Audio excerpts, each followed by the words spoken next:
My name is James Rowlands. In 2015, I teamed up with my friend Dan White to create the WNR podcast. Since then, we have been giving you everything that's happened on the WWE Network. Now, in 2018, not only are we live for the Big Four events and every NXT takeover, but we celebrate 20 years since the birth of the Attitude Era. Plus, every month we'll bring you 205 Live, collections, new content, W pay-per-views and latest news on the WWE Network. Until we've watched everything, we are with you, and we are the WNR.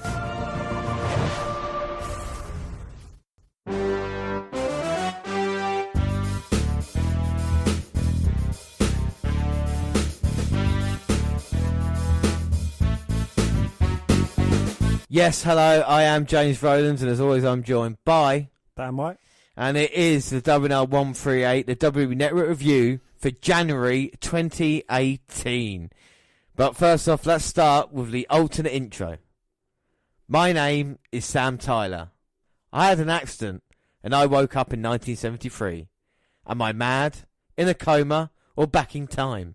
Whatever's happened, it's like I've landed on a different planet. Maybe if I can work out the reason, I can get home. And that is from Life on Mars, anybody who does recognise that. So yes, it is the WWE Network Review of January, and it's our favourite time, really. We bring you 205 Live, NXT Update, but let's start off with the latest content and collections. Well, it's Raw 25, celebrating 100 moments. Celebrate an unmatched TV milestone with the greatest moments from Monday Night Raw's 25-year history. Yeah, we've got Raw 25 moments, 100 to 76, then 75 to 51, 6, and then 25 to 1. They're available tomorrow after Raw Top 25 Moments airs on the W Network, immediately following Monday Night Raw.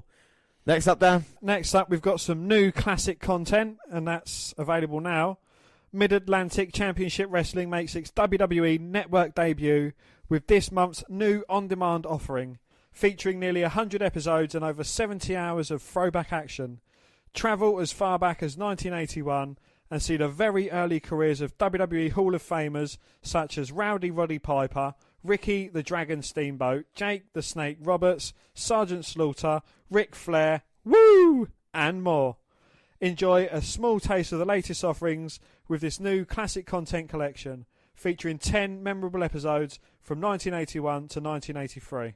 Quite short collections because obviously with the Raw thing they want to concentrate on that. Coming in February, celebrating Black History Month, and of course the one that I've been begging the network for, and that is Alexa Bliss. Alright, so latest content on the WWE Network. December 16th we had Table for Three, which was Hardy's and Finn Balor discussing their kind of antics in Team Extreme. I mean, Dan, what do you think of that? It was wonderful! December 18th, we had the WWE Music Power 10. It was Survivor Series weekend, the countdown for the top 10 music. December 21st, we had WWE Main Event, which was episode 273. I'm still surprised it's still going. And the main event was Apollo Crews versus Kurt Hawkins.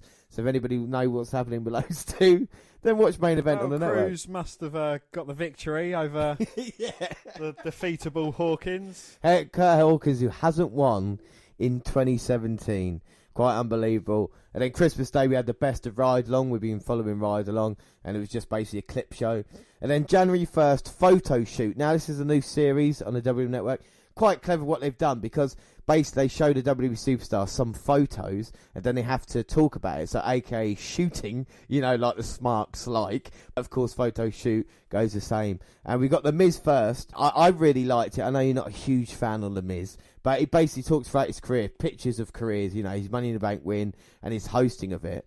But what I kind of like about it is the behind the scenes stuff that you've never seen before. So Miz talks about winning the WWE Championship, and then there's this clip here. And I remember the day I won it, there was a little girl, Angry Miz girl.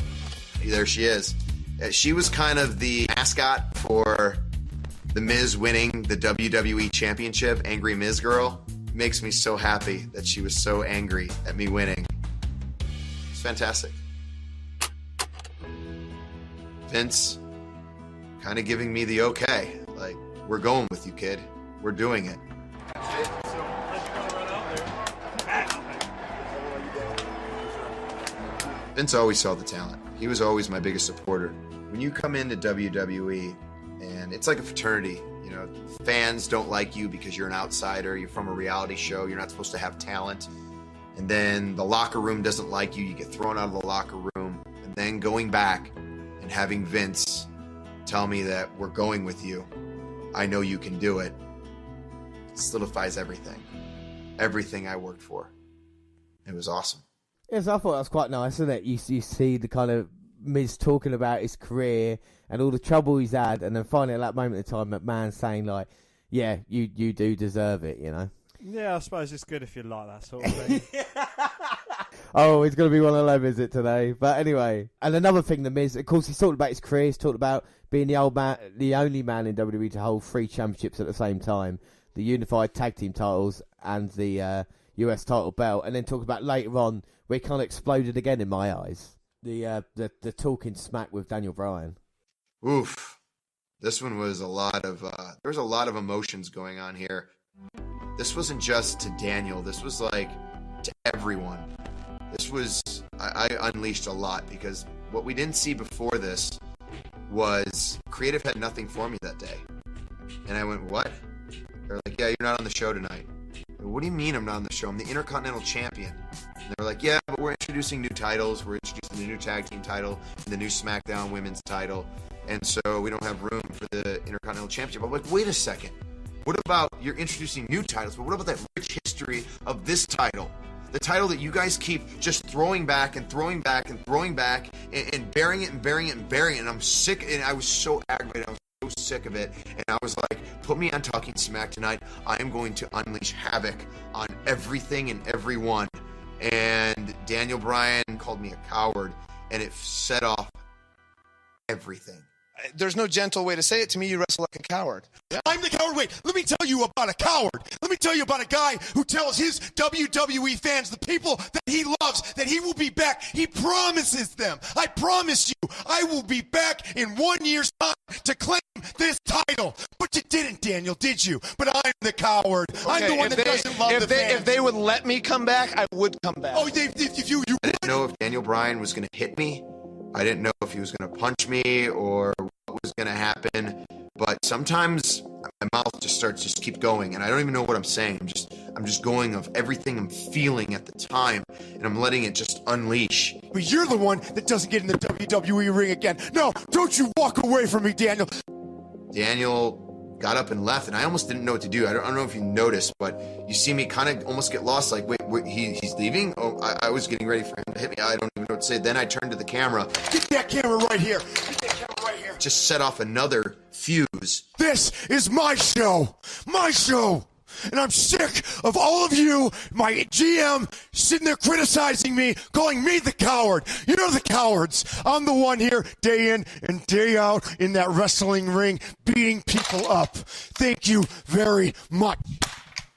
I quite like the Intercontinental title, and it's amazing how it gets I mistreated. do like the Intercontinental Championship, but if there's, like, you know, another 2 brand new belts getting introduced that night, you know, it has to overshadow it in some way or shape or form, you know. And if it wasn't the Miz holding it, if it was anyone else holding it, they wouldn't have been on it either, and then they probably wouldn't have got the Talking Smack chance after. Well, exactly. And what did the Miz do to change all this? And he did make it relevant and prestigious when he passed it off to Roman Reigns. Yeah, but it's thanks to the kind of build up on SmackDown that the Miz did. You got to give him credit for that. And then coming over to Monday Night Raw, and like you said, with Lesnar not being there all the time, the Miz has been the man with the main championship on Monday Night Raw. So I got a lot of time for the Miz, and I really, really enjoyed it. And on the same day, we had Cesaro, basically the same thing. And watching this, I had a couple of questions. Why didn't Paul Heyman and Cesaro work? I've no idea. You know, you got a brilliant talker in Heyman. I know Cesaro's not the greatest on the mic, but he could have learned. But, you know, you don't need to be the greatest on the mic if you've got Heyman in your corner. Yeah. And just the wrestling ability that Cesaro's got, it is really why it didn't work. Yeah. You know, it's just combustible elements. He could have been, I don't want to tire him with it, but the next, like, you know, CM Punk with the way, you know, he's got brilliant in-ring ability. Heyman in his corner. Yeah, I mean, one thing we see just for the pictures here is how many great matches Cesaro's had. And like you said, yeah, he's not great in promos, but when you got someone like Heyman there, I think the only problem is after WrestleMania 30, when he did become a Heyman guy, that was when Lesnar just beat the undefeated streak of Undertaker, and that's what was basically Heyman during that time. So maybe it was just to kind of clash them, but to not go back to it a couple of years later seems absolutely crazy. We talk about WrestleMania 30, the Andre Giant win, when he picked up the Big Show, of course, and threw him over the top. And unbelievably, he's a Swiss rugby player 5 years ago when he first debuted in the WWE. I can't believe it's 5 years ago since we had Cesaro, and he did have 200 days as US champion, which I thought was incredible. Like, I've forgotten his 200-day US title reign. Do you remember him swinging the Great Khali? No. I don't. And to see that clip, and I'm thinking, fucking hell, how can I not remember that?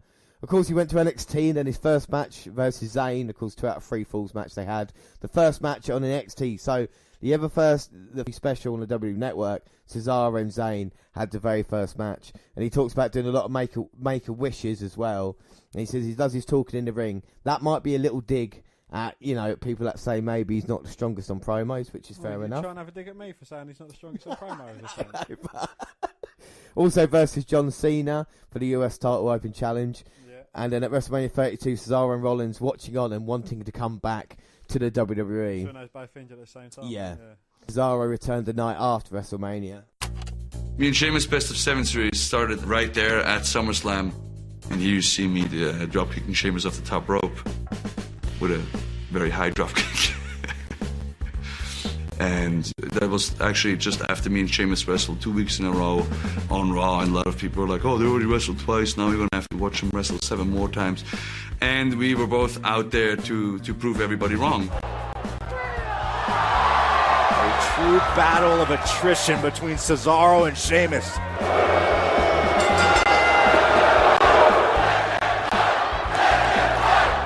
And we did. At the end of the 7th match, people chanted, let him fight.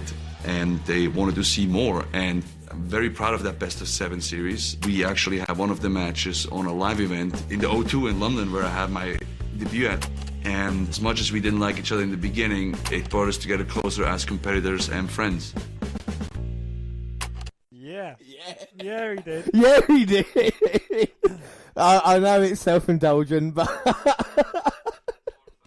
yeah, he did. Yeah, he did. He was on the rampway that time. Yeah, we've got some great pictures, of course. Got that brilliant picture of Cesaro. It's actually the Vince McMahon. Yeah, the Vincent McMahon profile picture on Twitter is... On Facebook. On Facebook, sorry, is Cesaro entrance. And yeah, Best of 7 series Cesaro and Sheamus had.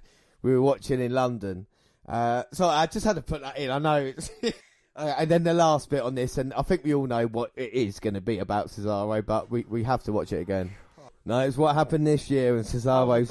not the ball, not even the ball, even though he did do the ball. Didn't even make it there. No, we didn't even say the ball. Very excited about this next picture.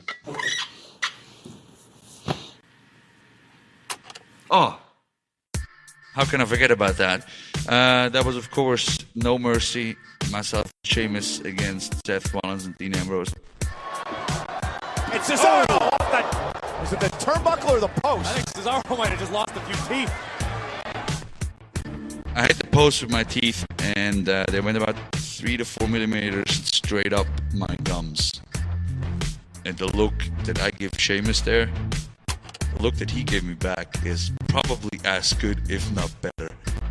Unfortunately, nobody captured that one. Gotta give credit to Cesaro. Got some will to stay in this. Come on, Dave! And of course, we went on and finished the match, because that's what me and Sheamus do. Like we always say, we don't just set we are the bar, with or without teeth.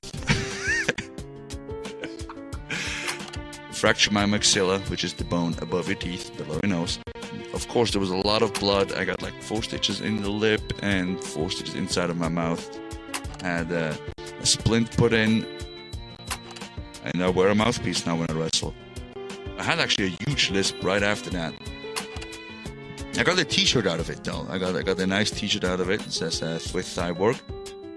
It was not one of my proudest moments to be part of. And my hat is off the shoulders. He took good care of me. As you can see, we had a good laugh after you find out I'm okay for the most part. in the good and in the bad. We always try to make the most of it. So that's a Swiss cyborg then.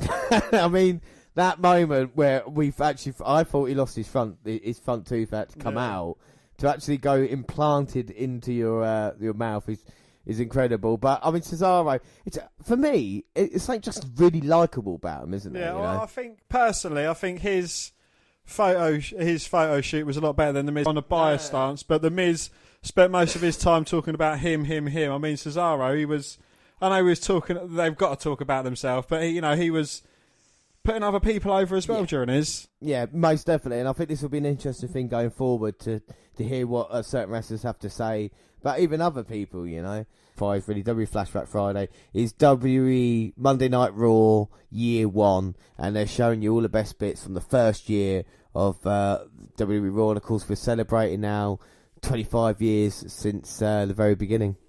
According to Sportskeeda, WWE have been removing content from the network this month. The WWE Network has long been called the hub for all WWE content, with the company telling the public they are consistently adding more programme to the network. Over the past month, WWE has removed the collections for Gravest Matches Ever, the Cruiserweight Anthology, and Randy Orton Apex Predator. While the website does note this could potentially be a glitch, as the collections for Shane McMahon and Daniel Bryan disappeared but came back. It is unclear at this time if that is the case. It's worth noting that original content WWE prides itself on has also seen a chopping block, as Legends with JBL, Bring It to the Table, Unfiltered with Renee Young, and even special collections have been removed. Well, as a W Network review, I should note that neither Legends or Renee Young has been removed from our WWE Network. But of course, people might accuse us of bias or having a different subscription. But sometimes you can remove content and then put it back on at a later date, refreshing your old content in some way. Also, Netflix changes programs every month. Sure, collections might disappear, but you also have to factor in how much size the show used. And I'm not going to get technicalities or how big the server is for W Network to actually carry it all. And sometimes it's good when stuff goes away and then comes back. But I have checked the program and I've still got everything. So I don't know if it's a case of something maybe you watch and then they calculate what you haven't watched and then get rid of it that way. Because if they do, then what's the problem, really? Yeah. Oh, thanks. I get to read. I get to read the Enzo Amore news out. Thanks. Up next was Straight to the Source, and that was released January the 8th. And it was Corey Graves interviewing the WWE Cruiserweight Champion Enzo Amore. Again, very uninteresting, just like the Miz's show. But this is Enzo responding to reports that he was kicked off a tour bus by Intercontinental Champion Roman Reigns last summer. And he said, Now he said, if that's the case, you wouldn't have seen me on the next show, correct? Enzo asked Graves, I hate to point B. And they have to provide those accommodations because we work for a Fortune 500 company. So it's impossible to kick me off a bus. They ain't stupid, neither am I. They're not going to put themselves in jeopardy by not providing transportation of one of their biggest stars, of arguably one of their biggest stars. If I can't get from point A to point B, not on a bus, how am I getting there? How could you kick me off someplace you can't kick me out of someplace? So, I mean, it is interesting because usually you don't respond to those type of things, but Enzo has and says it didn't really happen. So, the thing I am surprised about, Enzo is being treated as a WWE superstar at this moment in time. You can't argue about that. His appearances on Raw and his other stuff on the WWE Network, to be the second person after Reigns to be straight at the source is, I think, a big deal for him. And of course, he's on 205 Live. And speaking of 205 Live, hey. So we move on to 205 Live, and our first episode is December 19th, 2017, episode 56, Hideo Itami debuts. Cedric Alexander beat Drew Gulak to become the new number one contender on Raw, but that might be the least of the Cruiserweight champ Enzo Amore's problems. Sure, he's in lust with Nia Jax, and the feeling is mutual. But that's leaving his right-hand man, Drew Gulak, already feeling conflicted after Zoe led an assault on his team PowerPoint partner, Tony Nese, feeling left out in the cold. And now he's got former Pro Wrestling Lower and NXT ass kicker Hideo Itami to worry about too. We see highlights of Alexander winning the number one contendership match from last night to kick us off. He gets his shot at Cruiserweight champion Enzo Amore next week. Vic Joseph and Nigel McGuinness. That shit is mine now. It used to be a good one, and now you can't do it anymore. Because I've taken your I know, yeah, you took my shit. You've ruined Oh, it. Nigel McGuinness. Anyway, Vic Joseph and Nigel McGuinness bring us in with a reminder that Hideo Itami's here to put the division on notice, and news that Drew Gulak and Alexander will rematch tonight. An entrance promo from the heels in our first match as Kendrick and Gallagher tell Gran Metalik they didn't have any issues with him until he got involved in their issues with Kalisto. And it's good to see the 311 boy in action, really, and like I say, come involved with Kalisto, teaming up with him tonight to take on Brian Kendrick and Jack Aha. And the 311 boys have been quite successful recently. Have you got high hopes for 2018 for Gran Metalik? Yeah, hopefully, he can show his worth in the Cruiserweight division. He's certainly a unique performer in ring, and hopefully he gets the chance to deliver. Yeah, I hope so. I hope that's true of Kalisto as well. It's going to be difficult coming off that kind of Cruiserweight series with Enzo and then trying to rebuild himself again. Is he just become another Cruiserweight like he is at the moment, I suppose, into this feud? But what's next after this? It seems that every Cruiserweight in the division goes from feuding with the champion to then feuding with Brian Kendrick and then into a feud probably with one of their friends. So Kalisto and Metalik probably feud after this as well then, I suppose. Wow. Metalik's in low, look at this. Beautiful. Walking the top rope, a lovely crossbody, and a handspring backflip there to try and outwit the Brian Kendrick. He's got him up on his shoulder now. But Kendrick with a backslide, Jack with a blind tag in. And Kendrick with a big boot, put Metalik down, and now these brothers Grimm are going to team up on Gran Metalik. Double Irish whip, but Metalik running the ropes. Oh, and takes out Gallagher with a lovely seated dropkick. And Kendrick was getting out of harm's way. Oh. And he delivered a big boot to the face of Kendrick as well. And Metalik and Kalisto looking set to go flying. Well, they are Lucha. Here they come. Oh. Oh, both men springboarding off the second rope to send themselves over the top. That's what we want to see there. Metalik, beautiful, using that first rope to dive over, which is, I think, even harder than the normal springing over the top because you can get your foot caught up. Kalisto, beautiful dive over. Indeed, yes. And Kalisto, Metalik looking set to go up top, but Jack Gallagher cuts him off, and now he's hung up in the Tree of Woe. And Gallagher comes running in and drop kicks the leg, trying to ground this lucha. And now Kendrick. Oh, looked like he was going to get involved, but got caught by the referee. Now Jack's got the referee distracted. And now Kalisto has as well, while Kendrick, being the evil mastermind that he is. It's veteran nous as well, isn't it? In experience there with Jack and just trying to beat down Metalik and Kalisto. And now Jack's going to go work on that leg. Metalik is getting worn down. And now Kendrick's in and he's wearing down Gran Metalik as well. Yeah, he's got him in some sort of a modified half Boston crab. Well, Jack's been focused on that leg, hasn't he? And that's what Brian's probably told him to do. And you can't spring around if you've only got one leg. Well, then again, tell Zach Gowen that, but we're not talking about it at this moment in time. Do you reckon he'd qualify as a cruiserweight? Yeah, I suppose he would. I suppose he would.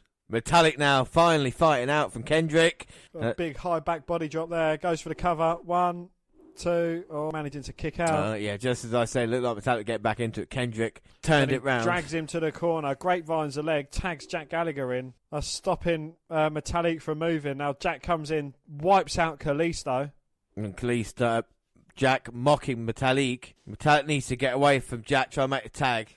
Kendrick and Jack beautifully double teaming Metalik. He's stuck in the corner down. He's got nowhere to go, Metalik, at the moment. Kendrick can work the leg up there. I don't know if that's a great idea. Oh, takes Gallagher off the apron. He goes full into the wafer thin mats below. And now both these men in a very precarious position. Can Metalik work on one leg? Wow, he didn't need his legs for that. And it's kind of a bulldog off the top. Yeah, exactly. Yeah, top rope, lucha bulldog, and Kalisto trying to get the fans in it. And look at the fans going absolutely. All three of them. Well, he's struggling to get there. One-legged man, an ass-kicking contest, but Kalisto's ready for the hot tag. Kendrick tags in Jack. Oh, he grabs hold of the leg of Metalik, not allowing him to get to his partner to tag him in. But Gallagher spins him round on his leg, and Metalik with a nice enziguri, whilst in a grounded position. A seated senton from Kalisto. Kalisto gets a hot tag in. He's on fire, baby. Super kick to Brian. Oh, gets sent over, but holds onto their arms, flips back in, And a double arm drag takedown to both Kendrick and Gallagher. And now Kalisto with the educated feet to Gallagher. Oh! Plants Gallagher face first into the mat. And now he's going to go for the Salida del Solo. Gallagher throws him off. Kendrick with the distraction, but to no fruition. A lovely spinning back elbow from Kalisto. Salida del Sol on Gallagher. There we go. 1, 2. Kendrick breaks it up. Oh, up. Brian in there, and that was over, surely. Don't call me Shirley, but it did look like he was going to get the pinfall until Kendrick come in. And if he carries on, he's going to get disqualified, and the referee calls for the bell. And Gallagher and Kendrick aren't stopping there, though. I don't think that was a bad match up until that point. Kind of ruined it. We didn't see a proper finish. Jack, oh my God. Headbutt to Kalisto, and then they throw him into the ring post. Oh my word. He goes tumbling to the wafer thin mats below. Now they turn their attention to boy Grand Metalik. The beating continued, and Metalik is just his knee crushed in the ring post by Kendrick's drop kick, and Kendrick and Gallagher sends a message they shouldn't be messed with. Dan, what do you think of the match? Yeah, it started off as a good match. I'm not the biggest fan of screwy finishes, though. I know they're trying to protect wrestlers, but really, after them getting beaten down after the match, does it protect? It just shows them being just as weak as they were in the match. Yeah, I think that is true. And 205 Live, you have the ability to have proper finishes to matches, rather than this kind of weird thing. But move on, and we're in the locker room, Dan. And a locker room meeting with what's left of the Zoe train. Enzo says tonight was supposed to be a celebration, but now he has to lay into Drew and Aria Davari for letting Cedric. Gulak promises to annihilate Alexander tonight. And up next, it is the debut of Hideo Itami going against Colin Delaney. Now, anybody who's might be a long-time fan of WWE might know Colin Delaney all the way back in ECW back in the day. 2007, 2008, we teamed up with Tommy Dreamer for a brief period. He was a jobber back then, he's a jobber now, but he has changed his appearance a little bit. Local competitor, but he used to be like, who should I say? He's like skinny guy, long hair, clean shaven, and now he's put a little bit of muscle mass and he's got a beard. We have seen him on SmackDown recently getting beaten up one half of the Bludgeon Brothers. But here comes Itami. Is this the right move for Hideo? I think we've spoken briefly of it before, but what are your thoughts? It's like Hideo Itami. I think he's been really unfortunate with a lot of injuries, and I thought they'd try to make Hideo Itami's debut to 205 a bit of a bigger deal.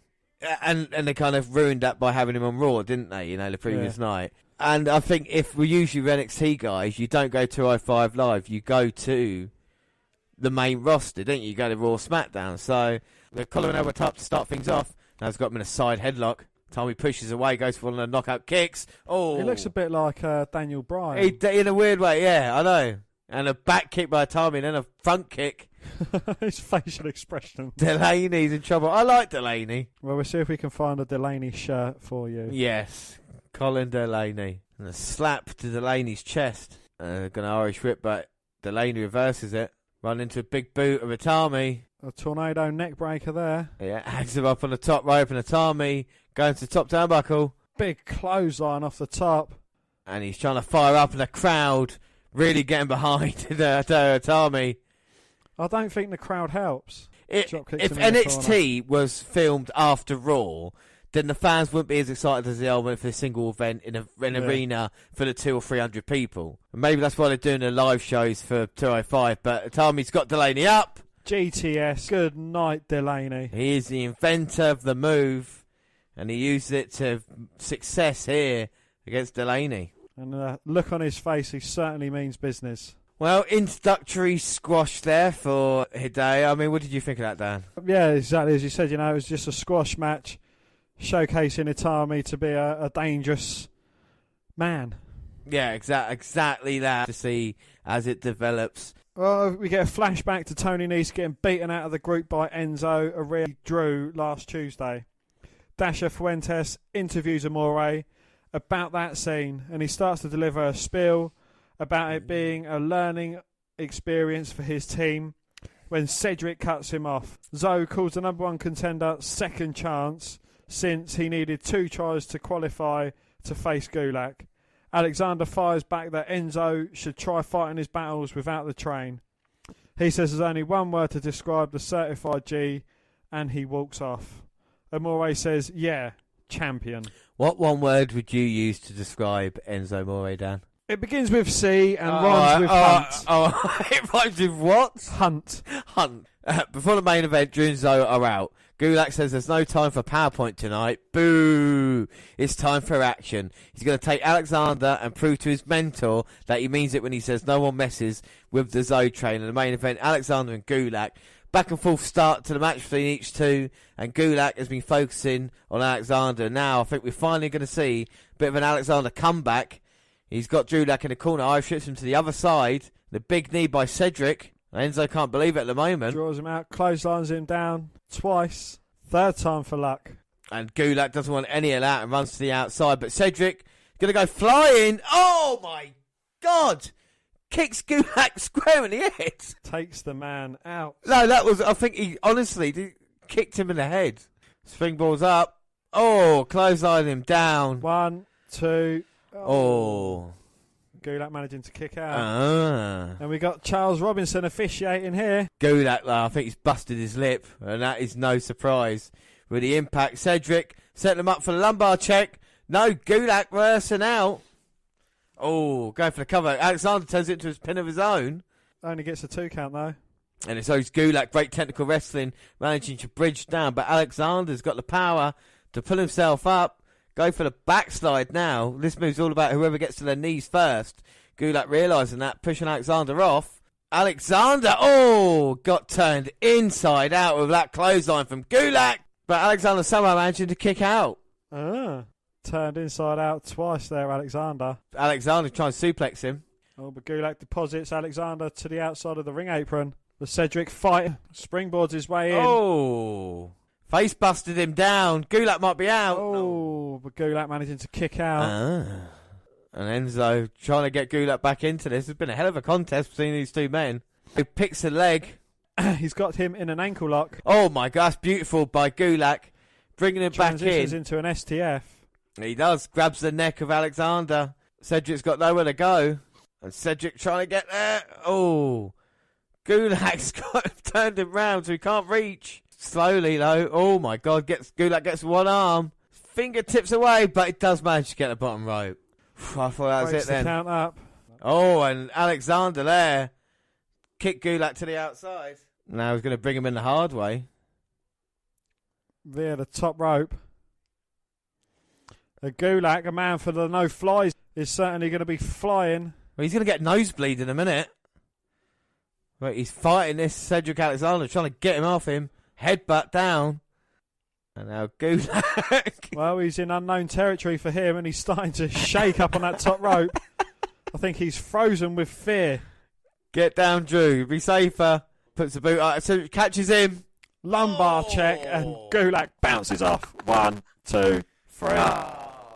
And Enzo's looking on shocked. Oh my God, he cannot believe that. But I think that was quite a competitive match between the two. I know they've had loads of encounters before, but I think that's really enjoyable, you know, and told quite a good story. Cedric is a number one contender, and Gulak, you know, second in command of Enzo and the Zoe train, if you will. There's only one man left, and that is the Cruiserweight champion, Enzo Amore. And Alexander, very impressive. But I think with Gulak, it's brilliant because we know he doesn't like high-flying moves, you see. So, like, at the end of it, it makes perfect sense.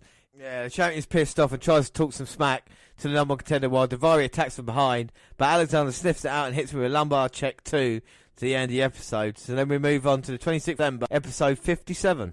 Recap of the man whose T-shirt I'm wearing, Enzo Amore, and the rest of the Zoe train beating up Tony Nese from a few weeks ago.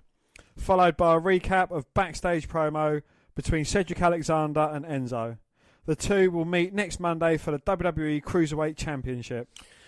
In the locker room, we see Gulak looking at his phone, and in comes Alexander. He wonders if Gulak is waiting for his boss to call. Gulak says he's waiting for his best friend to call because he's not on tonight's show. Alexander then paints a picture of 205 Live without Enzo as champion. How it would be a better 205 Live for everyone, especially Gulak, who won't get talked down to be made or dressed up like an elf. Gulak seems to ponder this as Alexander heads out. Well, Vic Joseph and Nigel McGuinness welcome us in tonight's show. They preview Tony Nese versus Akira Tozawa, along with Mustafa Ali and Cedric Alexander versus Drew Gulak and Ariya Daivari. But we were on the first match of there, Tommy versus Jack Haha.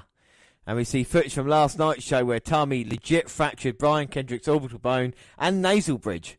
Gallagher said he's got to witness firsthand of Tommy's aggressiveness and he could hear Kendrick's face break. Despite that, Gallagher said he'll teach Tommy a lesson.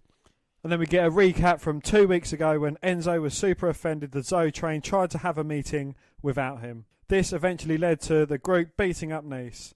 Gulak doing it very reluctantly though. So here we go. We start off with Jack and Itami in this one. And, this is the Jack versus the kind of British strong style, if it was, because Jack can still back it up in a way. He's got more dirty recently as well, but he's a bit of trouble at the moment. But Itami is not the king of strong style. He's not the king, but he's one of the innovators for it. I've got to applaud that, James. That's the first time you've ever managed to say. I know it's innovator, not innovative. Yeah, I know. But we're getting there closely. GTS and the way he kicks, and he's trying to kick Jack Gallagher's head off there, but Jack gets out of harm's way. And Jack Gallagher out without his partner in crime, the Brian Kendrick, because he's currently indisposed after breaking his orbital bone. Well, do you think it's a good or bad thing for Jack? Do you think this is going to help him or hinder him? I think it's going to slow down the momentum of Jack Gallagher. I think he's still vastly popular with the fans. I'm still not quite sure what to make of this heel turn, though. He's not as entertaining as he once was as a face. No, they've kind of taken that kind of special attraction away from him, I feel, in that way. And I feel they're doing the same thing with someone like Tyler Bate as well, where they're just trying to turn it into kind of generic WWE wrestling. I think what's special about Jack is the kind of personality and the difference that he does bring in the ring. That's what Itami or other Nakamura people are struggling with now. The fact is they're not allowed to work that certain style, so to speak, and you have to work the WWE way, which kind of doesn't work for certain people. Like why does Brock Lesnar have his own certain style, allowed to wrestle a certain way in match, but then everybody else isn't, but... Well, again, we've seen this difference with a lot of wrestlers. Some of them can do things however they feel, and others, they have to abide by the rules, so to speak. Yeah. 205 Live, I think even that gets treated less than NXT, doesn't it? I think that's fair to say. Yeah, but I think, with the Cruiserweight tournament, I think WWE had a lot less input in how they ran their matches, because we saw some great matches, and I don't think we've quite replicated them thus far on 205 Live, and I think that's what's holding it back. Yeah, no, I completely agree with you. I think that's it might be cost effective to do this, but again, that we had in type of matches, to do an hour show every week on the network, to be like NXT, I think it is possible, and I think they've just gone around it the wrong way to kind of market with purple ropes as well. There's a certain way of doing things, and I don't think anybody really cares passionately about the Cruiserweight division as they do other things, No, but again, I think putting it on after a show like Raw or SmackDown, I think the fans are already quite spent out after this. I know they've got a dark match to look forward to after, but, I just don't think it rings the same appeal. I think they need to do what they've done with NXT, put it in its own arena, treat it as if it's its own kind of show instead of putting it on the back of Raw and SmackDown. Yeah, no, I completely agree with you. I think that's the way you do it. That's the way they did the tournament, isn't it? So to not do it like that in reality, I'm a bit. I was a bit surprised with, and now it's been a year since it's been on. I mean, for me personally, it's the worst I've felt about 205 Live in a long time, especially with Enzo being champion. Kind of, even the good matches don't make it watchable, with the Zoe Train involved. And so I don't know if that's just because I don't know if I'm kind of so negative or what it is, but I'm trying to get into it with Itami. He's finally making a comeback on Jack. Spinning heel kick to the midsection. Oh, a lovely fisherman suplex there. And he's starting to get some momentum. I mean, these are two great, vastly talented wrestlers here, aren't they? These are two could great, have a brilliant fucking match. Yeah, these are two real in-ring talents, and yet they're just missing a trick with these two, aren't they? They are. And Jack goes to run into Itami. Itami gets his boot up low. Oh. But again, I think if Itami was working heel and Jack was back to his facey side, I think this would have made the match 100 times better. Yeah, no, it would have been actually. You're bang on about that. The Itami caught him on the top, and now with the combinations, elbow, He's running towards him, but Gallagher scrambles out of the way, but he's finding himself in no man's land. But he manages to make advantage of that situation and hangs Itami up off the top rope, but he recovers quickly enough. But a headlock takedown and into the fisherman's hook. Yeah. Must have been taught to him by the Brian Kendrick, and I think it's a shout-out, Brian, after Itami's injured his orbital bone. Yeah, he's ruined Kendrick's face forever. That's what Itami's done, like I've done on many occasions to people. And there is no, and this is the justice that Jack's handed out. Can Itami get to the bottom rope? Manages to just drape his hand over it. Well, I don't think Gallagher's finished there. Wants to punish Itami. Maybe hit with a GTS himself. No, he's got him in the underhooks. He's got a double underhook on him. But Itami managing to power out of it with a lovely backdrop. Itami beats Jack with the strikes there. Well, it's normally Jack with the headbutt that rocks people, but he got rocked Oh my God. himself, and then Itami comes flying with a double foot stomp as Jack Gallagher was in the corner. And now he's shouting, respect me. And I thought he was going to go maybe for the GTS, but he's not. He's got the rings of Saturn locked in, and Gallagher's tapping out. Oh no. So the GTS is banned. Well, I think that means two things. Yeah. The GTS is banned, as you just said. Yep. And Neville's not coming back because he's just taken his move. Yep, that's it. That's over. It's not going to work out. And I tell you the truth, after this, I haven't got high hopes for Itami's future in 205 Live either. I mean, the fans just shit all over this match. Bit of a disappointment, really. Itami does. I mean, what were your thoughts on the match, Dan? Again, with wrestlers of this calibre, it could have been 1,000 times better. But it was just, I don't know, I don't want to say it, but quite boring. Yeah, it really was, wasn't it, Backstage with Dasha Fuentes talks with Tony Nese and asks if he's still a member of the Zoe train. Nese said the next time he sees Enzo, Daivari or Gulak, part of him wants to lay them all out, but the other part understands that Zoe is a superstar and his career's only gone up since joining the group. He doesn't really answer the question. Tozawa shows up and asks again if he's on or off the train and gets popped in the face. Yes, and that is Tony Nese versus Akira Tozawa. Oh my God, and he hasn't waited to start things off here. Go straight after Nese. After that pop shot from Nese, but the man with the 8-pack is fighting back and he's stomping on Tozawa's face. Well, James, go on, say it. Looks like a heavyweight, fights like a cruiserweight. Tony Nese, a premier athlete here on 205 Live. Can he get out of the evil Enzo Amore and finally stand on his own? And he's got a former cruiserweight champion in Akira Tozawa to fight here tonight.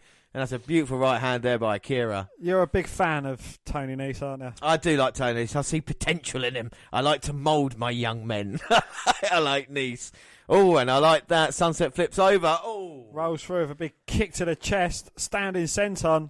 And now Nese gone to the outside. And Tozawa feeling it now to the outside. Goes for a suicide dive but gets caught with a kick from Tony Nese, who then unceremoniously drags him off the ring apron straight to the wafer-thin mats below. Enough said, Tozawa might be out.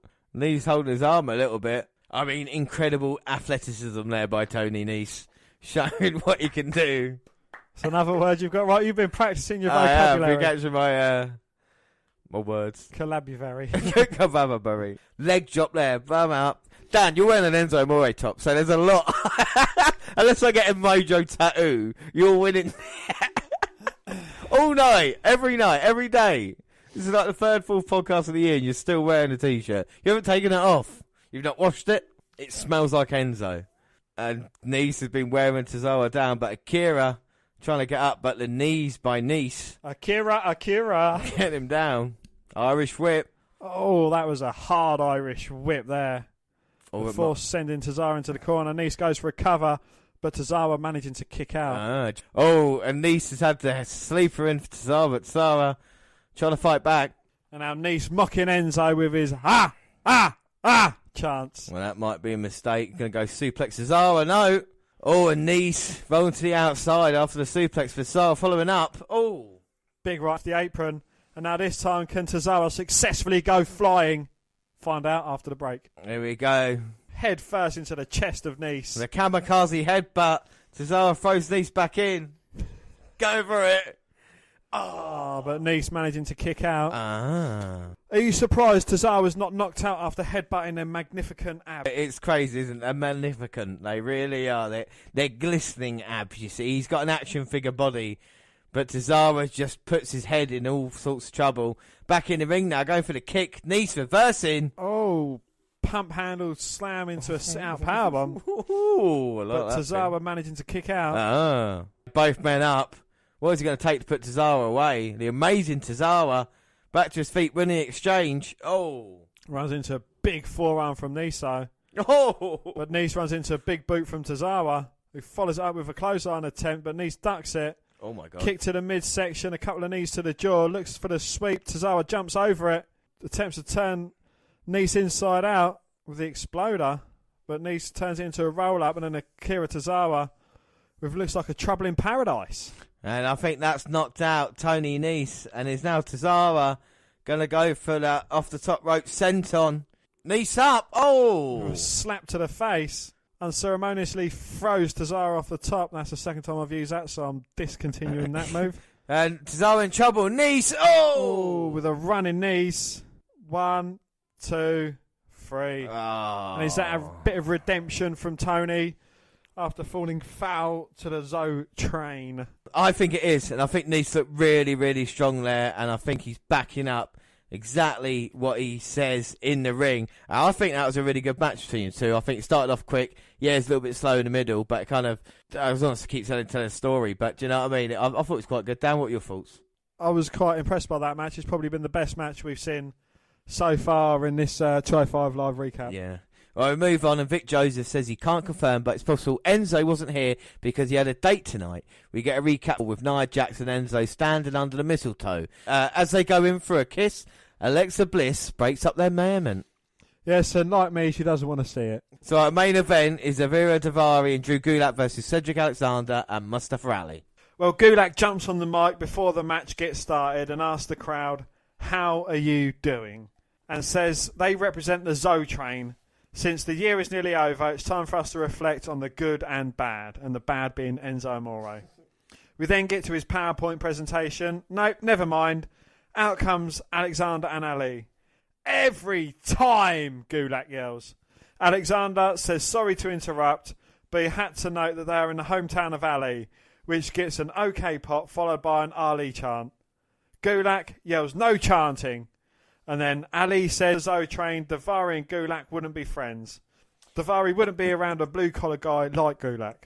Alexander and Ali try to stir the pot, so they're getting played by each other and by Enzo. Alexander then says if Enzo had to pick between the Zoe train and Nia Jax, who do you think he'll go with? Ali and Gulak gets things going. Ali easily handles his opponent before bringing in Alexander. Double hip toss, pin count, only a 1 count. Alexander continues to go to work, tries for another quick pin. Just one though.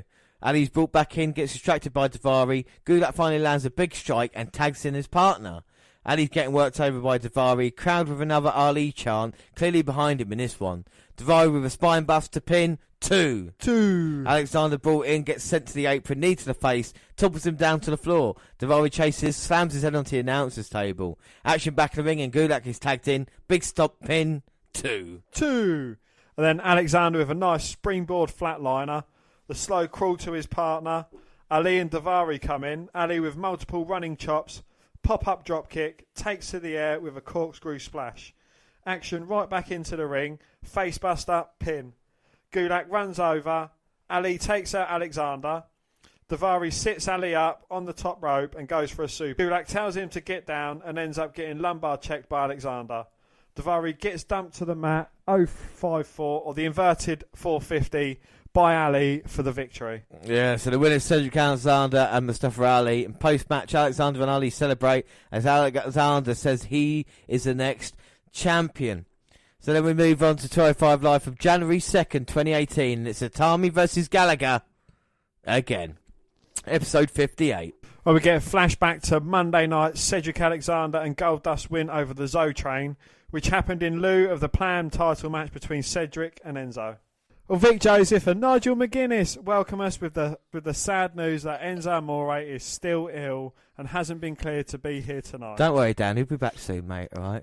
They also break down the 2 announced matches and ruin the surprise about Alexander's tag partner. It's Goldie again. Yeah, a rematch from Raw, which is really good. But, I mean, should Goldust really be on 205 Live, Dan?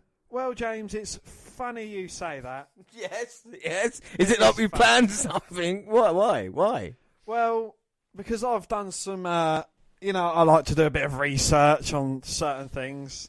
I've worked out that Goldust does actually meet the 205 Live weight limit. How does he do that? He's not under 205 pounds, Dan. How's that work? There's a slight difference because gold, which Goldust is measured in troy pounds. And this is different to regular pounds as there are 12 troy ounces to every troy pound, rather than the usual 16 ounces per pound found in the Avory Dupois system. So with this logic, knowing that Goldust is billed at £232, which you're correct saying that he's over the weight limit, that's in the RV Dupois system. Yeah. In troy pounds, he's only a bit over £190, meaning he would qualify for the cruiserweight division. And this is an incredible way for WWE to book themselves around the question of Goldust being the cruiserweight division in the future. Hopefully they use it as the bizarre one. Could be very entertaining on 205 Live and provide a bit more life into the show. Well, that is very interesting. So that explains everything, Dan. Thank you very much for let me know. So we go on, and Akira Tozawa is in action next. We've seen Tozawa losing to Tony Nese. Who's going to be his opponent, Dan? TJP! Oh! My man. Your number one pick. For the 205 Live tournament.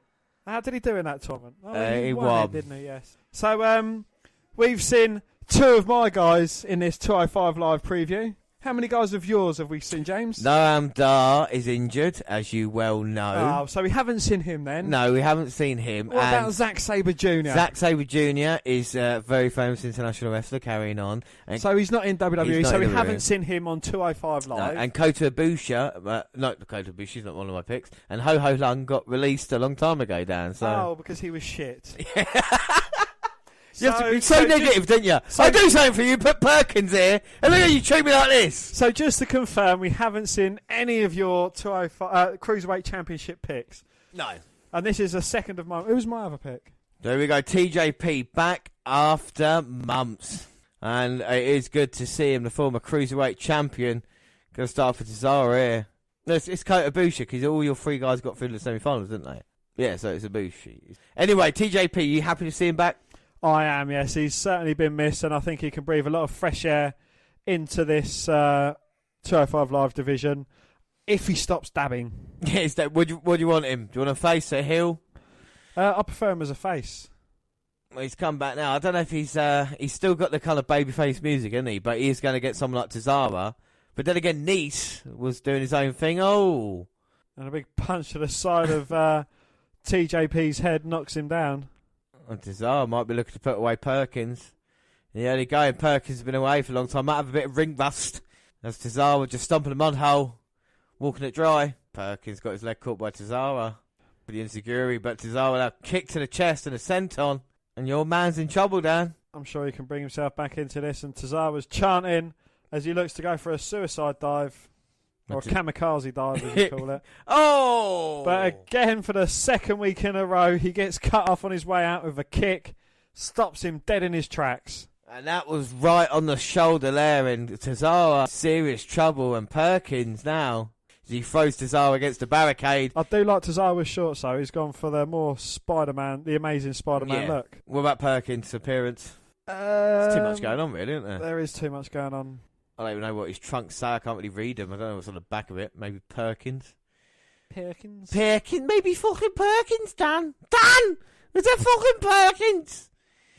Now TJP's going to work over the shoulder for the vast majority of the match. Dropping him down there with the arm, yeah. Dropping him down with the arm. He's really put a beat into him, and now he's got him in a sleeper. So they're trying to get out of this. It hurts. Even though this is Perkins' first match in months, the Orlando crowd didn't really seem to care, and they were "We Want Neville" chant. And the story was TJ working over Tozawa's shoulder after he kicked it on that suicide dive attempt. Perkins going for the kick, Tozawa dropped it. Now Tozawa turning it up with the kicks himself. Oh, the match is starting to heat up now. Perkins on the apron. Oh, Tozawa. Big arm, and he's not going to go for it again. He already got caught with a kick. What's that, my love? He already got caught. He's going to try it again. Suicide dive. Second time lucky, and he takes out Perkins. This is it, surely. Don't call me Shirley, but it doesn't look like the end is in sight. 2. Oh! But Cesaro went for the roll-up instead of doing his patented senton off the top rope. Well, he thought he could take advantage, but TJP, former Cruiserweight champion in his own right, set the shoulder up at 2. Now Cesaro picking up TJP. Oh, TJ low kick into the bad shoulder. Cesaro turns around with a lovely kick to the head. Now Cesaro might go finish this off with a senton. He got caught last week, didn't he, by Nice, but now it looks like they hit it. Oh, no. Perkins has rolled to the outside, but I don't know if that is going to stop Cesaro as he pulls Perkins up by his hair. And TJP, oh, right to the eye of Cesaro. I don't think referee saw it. Well, that means Perkins is a heel. Yeah, and Cesaro's head slammed into the ring post. Perkins got him up. Oh, detonation kick. 1, 2, 3. And there you go. TJP comes back and wins. What are your thoughts on your number 1 pick on the CWC tournament? Well, they've just went down in my estimation after he dabbed after the match. I thought it was a brilliant match until that point, and that's just turned it from a 5-star match into half a star match. I think you're fair and impartial, Dan. Moving on. In the locker room, Cedric's not ready when Goldust rolls up on him. Alexander is glad Goldie has his back, but questions if he makes the weight limit. Well, Cedric, if you go back and listen to us, you'll hear Dan explaining it. Dust says, of course not, but with work he could. And he's just around to help Ced on his quest for gold. Forced dialogue continues for a while, and then they head out. Well, gentlemen, Jack Gallagher versus Hideo Itami is a no contest. Gallagher, complete with another replay from Hideo's match with the Brian Kendrick from the Christmas Raw, says before Itami's entrance that we know the Japanese superstar isn't here to compete, he's here to maim. And then Jack attacks Hideo with his umbrella and a pipe before referees are finally able to pull him away. Dasha Fuentes interviews Drew Gulak and Daivari backstage. Gulak says they weren't ready for Goldust last night and aren't even sure he's a cruiserweight, but they're up for the challenge tonight.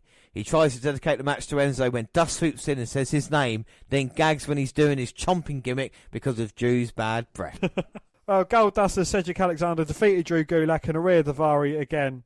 Alexander was face in peril. Goldust with a hot tag before Ced tags himself back in, takes out both of the Zotrain members with a dive. Goldie teases one foul his own. Alexander snuck behind Gulak for a lumbar check. And we'll move on to our last episode. So let's go to episode 59, and let's start off, Dan. Yes, and we get highlights from Alexander's count-out victory on Raw, which led to Vic Joseph and Nigel McGuinness welcoming us, recapping last night's events and promising an appearance by the champ tonight. Yay! We'll see Cedric versus Tony Nese. A segment from earlier today sets up the first match as TJP taunts Grand Metalik about having won the Cruiserweight Classic. Bigger man and welcomes Perkins back. His friend Kalisto says TJ is living in the past. He fires back that he's the original. Yeah, so TJP versus Grand Metalik. It is a replay of the final of the CWC. Dan, both of your picks in the tournament. Let's see how they start off. Oh, my word. Look at Metalik, though, dressed all in black. Yeah, a different look for him, but are you digging it at the moment? I don't know if it would go with him if he was a heel and he was with the heel vibe. But, we'll see how it pans out really with him. Well, Metalik has started off strong in this match with handsprings and arm drags keeping Perkins down. Like I say, Perkins, very bright attire at the... Well, I say bright attire, he's still got black trunks, but you see the yellow and reds. Of course, still very facey entrance for Perkins coming out here with that kind of video game. Oh, now Metalik going for Perkins in the corner, but TJP moving out of the way. Oh, Kalisto's wearing black in the back as well, so they must be new Lucha Dragons. They must indeed, yes. Perkins gets sent to the arm by an arm drag to the outside. Here comes Metalik. I thought he was going to baseball slide TJP, but he dodges out of the way. TJP and Metalik both on the outside now.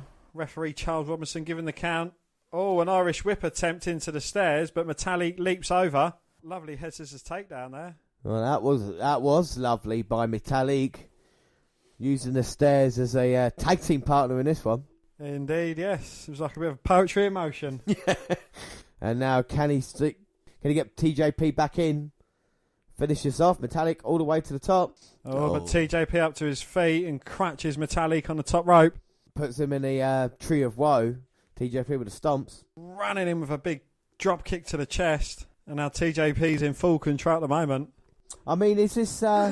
since the Cruiserweight Classic, I mean, what's happened, Dan, what's happened to 205 Live? You've got TJP, Grand Metalik, two guys who are in the final. Why have they not made it? Why has there been no stars of the Cruiserweight division? You know, because Enzo has just dragged it down to his ridiculous fucking level. I mean, you know, with a majority of the 205 Live matches, we was getting, and then Enzo comes along with his cheating shit, and he's just kind of, you know, thrown a big spanner into the works, and he's just taken all quality out, and he's made a mockery of the whole 205 Live roster. And, you know, I can always find a way of taking it back to Enzo. But I think it's a Cruiserweight curse. I really do think there is not one person at the entire Cruiserweight division has become a bigger star because of it. Not one. You look at anybody that's been involved, not one has moved on from... please tell me if I'm wrong. Well, no, you're not wrong. You know, TJP's in limbo. He started off as a face, and then he went to a heel, and now we're not sure if he's a Hayes or a Phil. Yeah, exactly. You know, it's... You've got the problem with Rich Swann, that he was contending for the Cruiserweight title, and of course all the personal stuff happens, and that's kind of ruined him.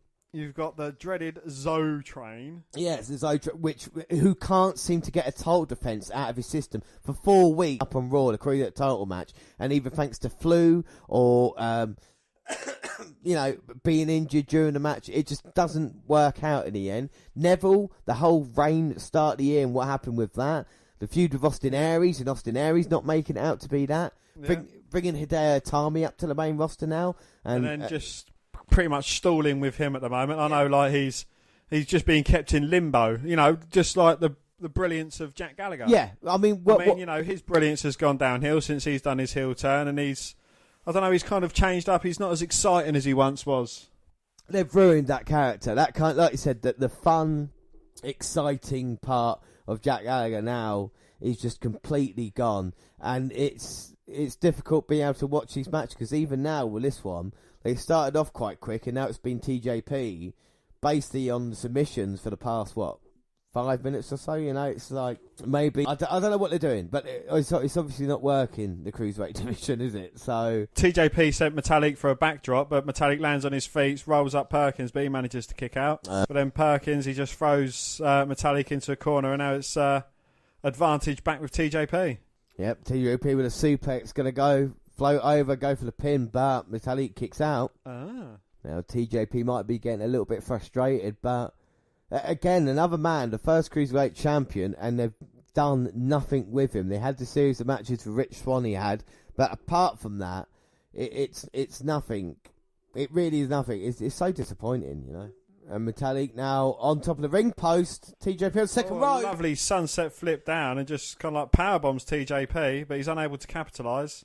And now TJP's down. Can Metalik capitalise? Why don't they just play a video package before the match of each guy as well? Explain a little bit something about them, so the fans in attendance actually know who they are, rather than just like guy mask. But Metalik super hit the Bulldog.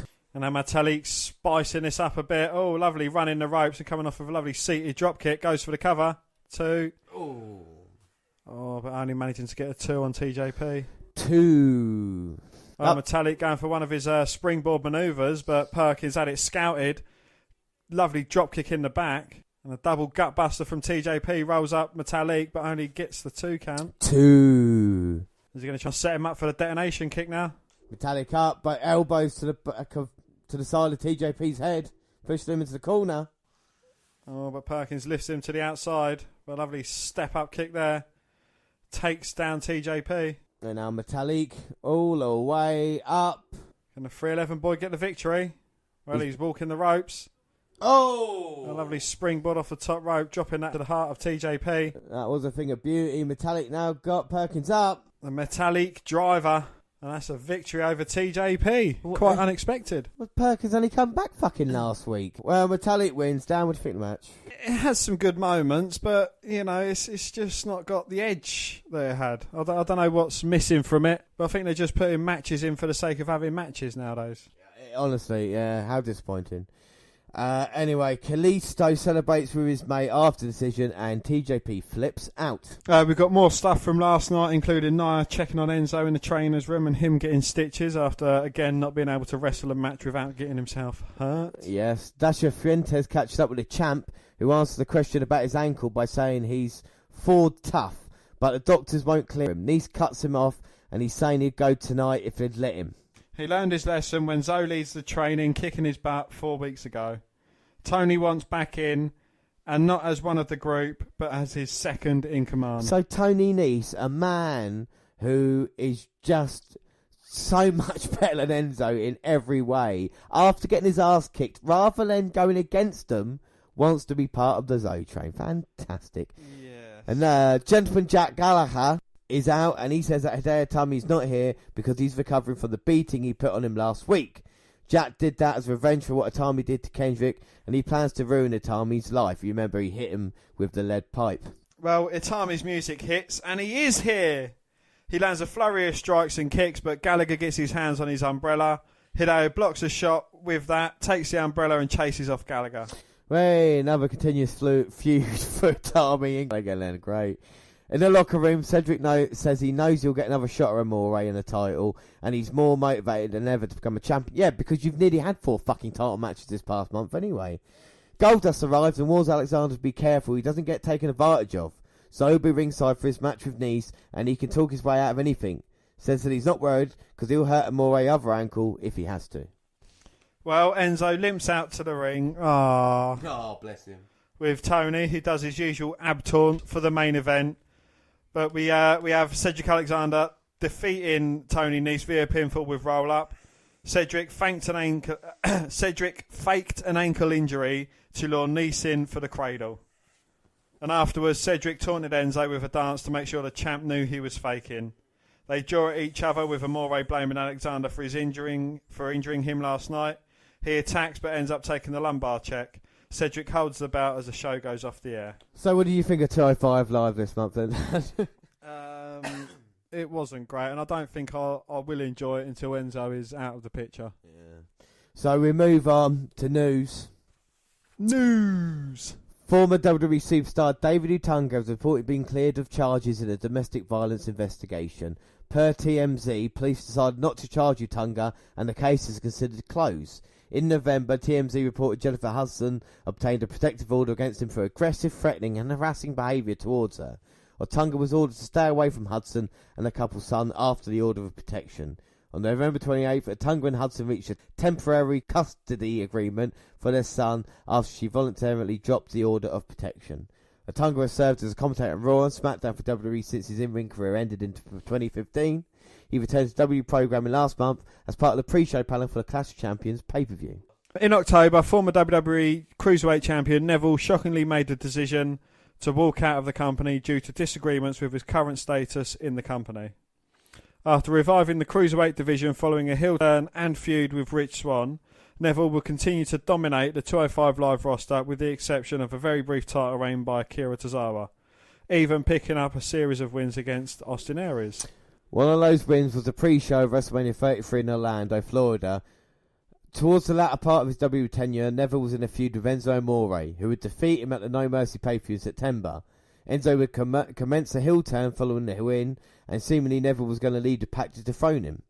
While it was rumoured that WWE negotiations again with Neville, they apparently fell through. Despite Neville not being there to usurp his cruiserweight throne, Enzo's pleading for WWE to bring him back. Well, according to The Sun, Enzo stated that Neville is one of his favourite pros in the business and carried NXT while he was champion. He added, when guys were catching red-eye flights from the West Coast after Raw, Neville was driving out onto the next town or taking an early morning flight. It's the hardest schedule in pro wrestling because you're closing out at the end of the week. I hope Neville comes back and we feud. I've never seen a guy work like he does. Enzo revealed that they were travelling buddies while in FCW and NXT and thinks that he should return because he might move better than anyone has ever moved in a WWE ring. And regarding Rich Swann's WWE status, Triple H and Stephanie confirmed that he will be immediately terminated from the company if he's found guilty of domestic charges from the incident with his wife last month. The Mixed Match Challenge will officially begin January 16th. The match is shown on Facebook Watch, so just 2 days' time. So yeah, the first 6 round matches are as this. You've got Finn Balor and Sasha Banks versus Shinsuke Nakamura and Natalya. The Miz and Asuka versus Big E and Carmella.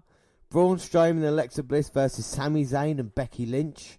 Goldust and Alicia Fox versus Jimmy Uso, Naomi. Elias and Bailey versus Rusev and Apollo Crews, Nia Jax versus Bobby Roode and Charlotte Flair.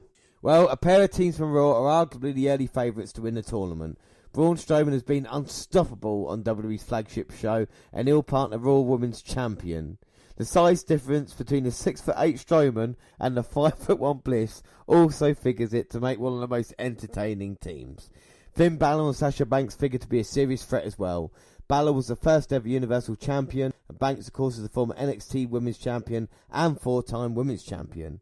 A matchup between Strowman, Bliss, and Balor Banks could be one of the most highly anticipated matches on the Mixed Match Challenge. Sami Zayn, Becky Lynch, Strowman and Bliss's first round opponents could be a dark horse tandem. In terms of in-ring ability, they're the strongest team in the bracket, and the combined popularity could see them through to the semi-finals, regardless of whether Strowman or Bliss eliminate them. Because according to WWE.com, one of the 4 semi-final spots will be reserved for a team that has already been eliminated. In that respect, the momentum Zayn and Kevin Owens have built behind the Yet movement could be pivotal to Zayn and Lynch. More WWE legends were confirmed yesterday for the Raw 25th anniversary episode, including a few Hall of Famers. A video which aired on SmackDown advertised Ted DiBiase, Sergeant Slaughter, Teddy Long, The Godfather, Brother Love, John Laurinaitis, and the Bogeyman as appearing. They join The Undertaker, Kevin Nash, Steve Austin, DX, the Dudley Boys, Scott Hall, Ric Flair, the New Age Outlaws, APA, the Bellators, and Jerry the King Lawler, who will also be on hand for the milestone episode. John Cena and Brock Lesnar are booked as well for the night. Former Raw General Manager and ECW Executive Vice President Eric Bischoff has been booked for the WWE 25th Anniversary show. The big event will take place on the 22nd of January from 2 locations in New York, the Barclays Center in Brooklyn and the Manhattan Center Grand Ballroom. Well, this will be Bischoff's first WWE TV appearance since 2007, which was the Raw 15th Anniversary special. And the most important one for me is obviously Stone Cold Steve Austin. Because Stone Cold. What? Steve Austin. What? The Rattlesnake. What? The Bionic Redneck. What? The guy that ran Raw. What? The 6-time champ. Anyway, What? yeah, Steve Austin is going to be huge because obviously how many Raw moments he had. Dan, if you could pick one superstar that you wanted to show up on Raw 25, who would it be? CM Punk. Oh, fuck. That would be awesome. I thought you were going to say Chris Benoit. No, no, CM Punk would be awesome. I'm looking forward to seeing what Undertaker has to say as well and what they do going forward. So we've got a couple of side stories, and first up, we've got the New Japan Pro Wrestling Wrestle Kingdom 12, and we've got a couple of big, stories happening in that. Of course, Chris Jericho in action. We'll just read the results first, and Dan, why don't you read the results, seeing as you're so fluent in Japanese? Well, we had the Young Bucks, Matt and Nick Johnson. I can't even read The easy ones, yeah. We had the Young Bucks, Matt and Nick Jackson, over Roppongi 3K, Sho and Yo by submission with a sharpshooter from Nick on Yo, winning the IWGP Junior Heavyweight Tag Team Championship. Yeah, 7th time they did that. We had the Bullet Club, Bad Luck Fale, Tamatonga and Sangalo. They beat Chaos, Beretta, Tomohiro, Ishii and Yoro Yano versus Michael Elgin and War Machine, Hansen and Ray Rowe versus Suzuki Gun, that's Tachi, Takeshi Iizuka and Zack Sabre Jr. versus Taguchi Japan, Juice Robinson, Ryusuke Taguchi and Togi Makabe in the Never Openweight 6-man Tag Team Championship Gauntlet match. Yeah, Chaos win last eliminated Bullet Club by pinfall with Dude Buster from Beretta on Tamatonga to win the Never Openweight 6-man Tag Team Championships. Dan, sorry, continue with the results because this is results even. Well, Kubota Ibushi, the guy I picked in the 25 Live, beat Cody Rhodes, who's pretty much the face of the Bullet Club, by pinfall with the Phoenix Splash.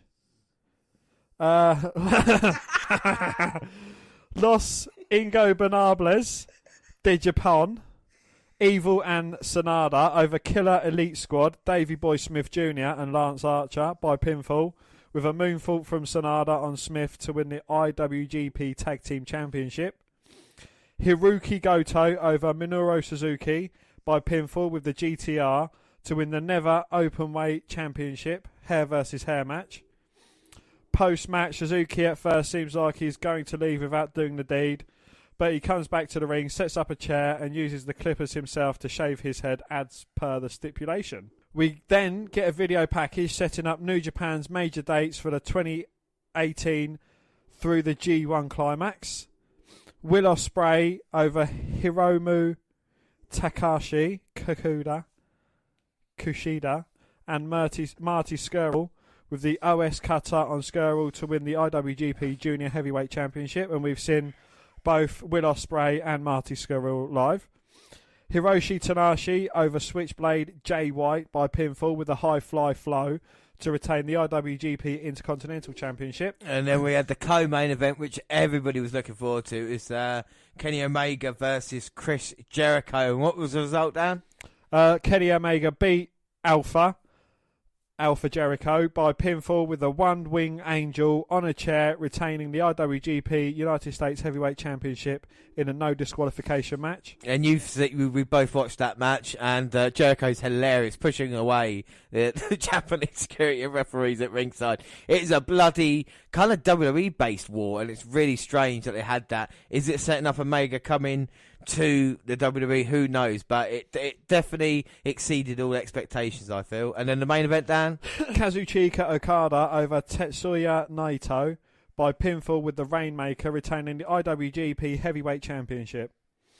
And post-match, Gato puts Naito over as superhuman, but says nobody can stop Okada. The champion follows it up, saying he'd like to wrestle Tetsuya in the Tokyo Dome again, and thanks the crowd, promising to fill it up next time. He goes on saying his fans are happy and Naito's fans are sad, but he wants to make all wrestling fans happy, to reign not just cash, but also happiness. Oh, there we go. And there are the results. I mean, what are your thoughts on this event, Dan? It was an action-packed event, and yeah, you know, it's. I think it all went really well. Well, I think it shows as well that there's still talent outside of WWE, even though everybody said it's a really talented roster at WWE. You've got people like the Young Bucks who are still out there, of course, Davey Smith Jr., who I'm a big fan of, Will Ospreay, like you said, Marty Scurll, Kenny Omega, of course, and also Okada is another really talented guy. I think should be given a chance. Of course, Kota Ibushi, Cody Rhodes, of course. So there's still a lot of talent out there, isn't there? And it's still good to continue it. But anyway, still talking about side news. And Brian Pillman Jr., the son of late former WWE, WCW Brian Pillman, made his professional wrestling debut yesterday at an independent promotion in Indianapolis, Indiana. Well, Pillman Jr.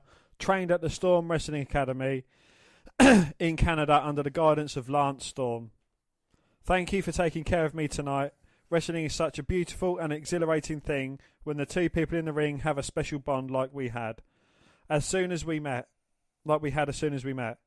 You are so young yet so wise, Pillman Jr. wrote on his Twitter, addressing his opponent of the night, Jonathan Wolfe. Blessed is the only word I can think of right now. Well, Wolfe wrote back saying he was honoured to be his first professional match and told fans that Pillman Jr. is a real deal. Brian's stepsister Alexis also entered professional wrestling business as a valet in 2008 using the name Sexy Lexi Pillman. But a year later she died after being involved in... I shouldn't laugh. After being involved in an automobile accident. I mean... Yeah, I mean, I think the Pillman's family name is Lucky. So we'll see if Pillman Jr. can make it. It's another guy we'll be keeping our eyes on. Raw and SmackDown from New Year's that we've not talked about yet. January 4th. And we're just going to compare Raw and SmackDown. Because on Raw... Balor Club reunited. Finn Balor, Luke Gallows and Carl Anderson had much needed life breathed into their on-screen personas as the trio of the Bullet Club Illuminati reunited for a 6-man tag match against the Miz, Taraj and Elias. Though Balor probably sold more than he should have for the likes of Bo Dallas and Curtis Axel, the energy the three superstars wants and the excitement it generated among fans is a good indication that the booking decision is one people want to get behind. Yeah, well, on SmackDown we had Tag Team Controversy. The Usos successfully defended their SmackDown titles against Benjamin and Gable, though not without a referee reversing his decision and creating real debate about who the true champions are. We always talk about, we get confused between who Jimmy and Jay is, and they finally did it on SmackDown where they switched tag team partners.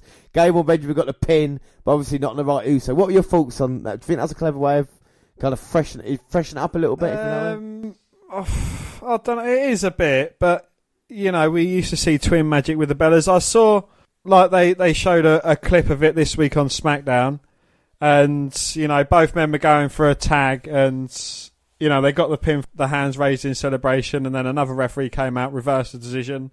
You know, why are they doing things like that now? You know, when Enzo cheats his way to victory, they don't reverse the decision, you know, and it just seems weird, you know, they only do it when it suits. Exactly, it's like video, using, you're bang on about that one. On Raw, you had the Intercontinental title war between Samoa Joe and Roman Reigns. I mean, this went near half hour, and this was all out between these two guys. Surprised they gave it to us early, and I'm surprised Reigns defeated Joe clean in that one as well, you know. And then the SmackDown. Yeah, we had a layered main event. The intertwining stories of moving pieces in SmackDown, the main event scene, have created an interesting and compelling product, something the Blue brand has not always been considered. But the mounting tension between Daniel Bryan and Shane McMahon, as we've mentioned before, Sami Zayn's manipulation of the situation, and the WWE champion AJ Styles' growing frustration with everyone involved and their effect on his career have combined to make a multi-layered story that, you know, it is a quite interesting story, you know, how they've got all these feuds and arguments going in, they're using wrestlers as pawns, and yeah, I think it's quite an interesting story. On Raw, the first main roster showdown between Asuka and Alexa took place Monday night. A non-title bout that effectively teased a bigger, more significant match between the two somewhere down the road. The contest was a quality one that showcased the chemistry the two have together. Bliss reflects the champion completely out of her comfort zone and clearly unprepared for the unstoppable force that is Asuka. She was outmatched, overwhelmed, and beaten decisively by the biggest threat to her title on Raw. In Bliss's defence, though, she must have had a niggling injury, otherwise she would have beaten Asuka clean and easy. Again, it's a weird booking decision to do it like that, you know, especially when that is meant to be our WrestleMania main event. If Asuka is to win the Rumble, women's main event even, if Asuka is to win the Rumble, she will face Bliss, you know, but hey. Well, up on SmackDown, we had Xavier Woods has been one of the more underrated members of the universe over the last 6 months. He shined bright during New Day's rivalry with the Usos in the fall of 2017 and stood out in recent matches with Chad Gable and Benjamin and the duo of Rusev Day. Tuesday night, he advanced to the semi-finals of the US Championship Tournament, defeating Aiden English in impressive fashion. While it's unlikely Woods will make it to the finals or win the title outright, he's got Jinder Mahal up next. Yeah. You know, the fact that he was chosen over Big E and Kofi to represent the New Day in singles competition is proof of SmackDown's devotion to giving bigger stars who earn the spotlight. Alright, so that was Raw and SmackDown for the first Raw SmackDown of 2018. Raw review. The Shield 2.0 meets the Balor Club, and it was quite a funny start off. Roman Reigns came out and he was talking about his victory over Samoa Joe.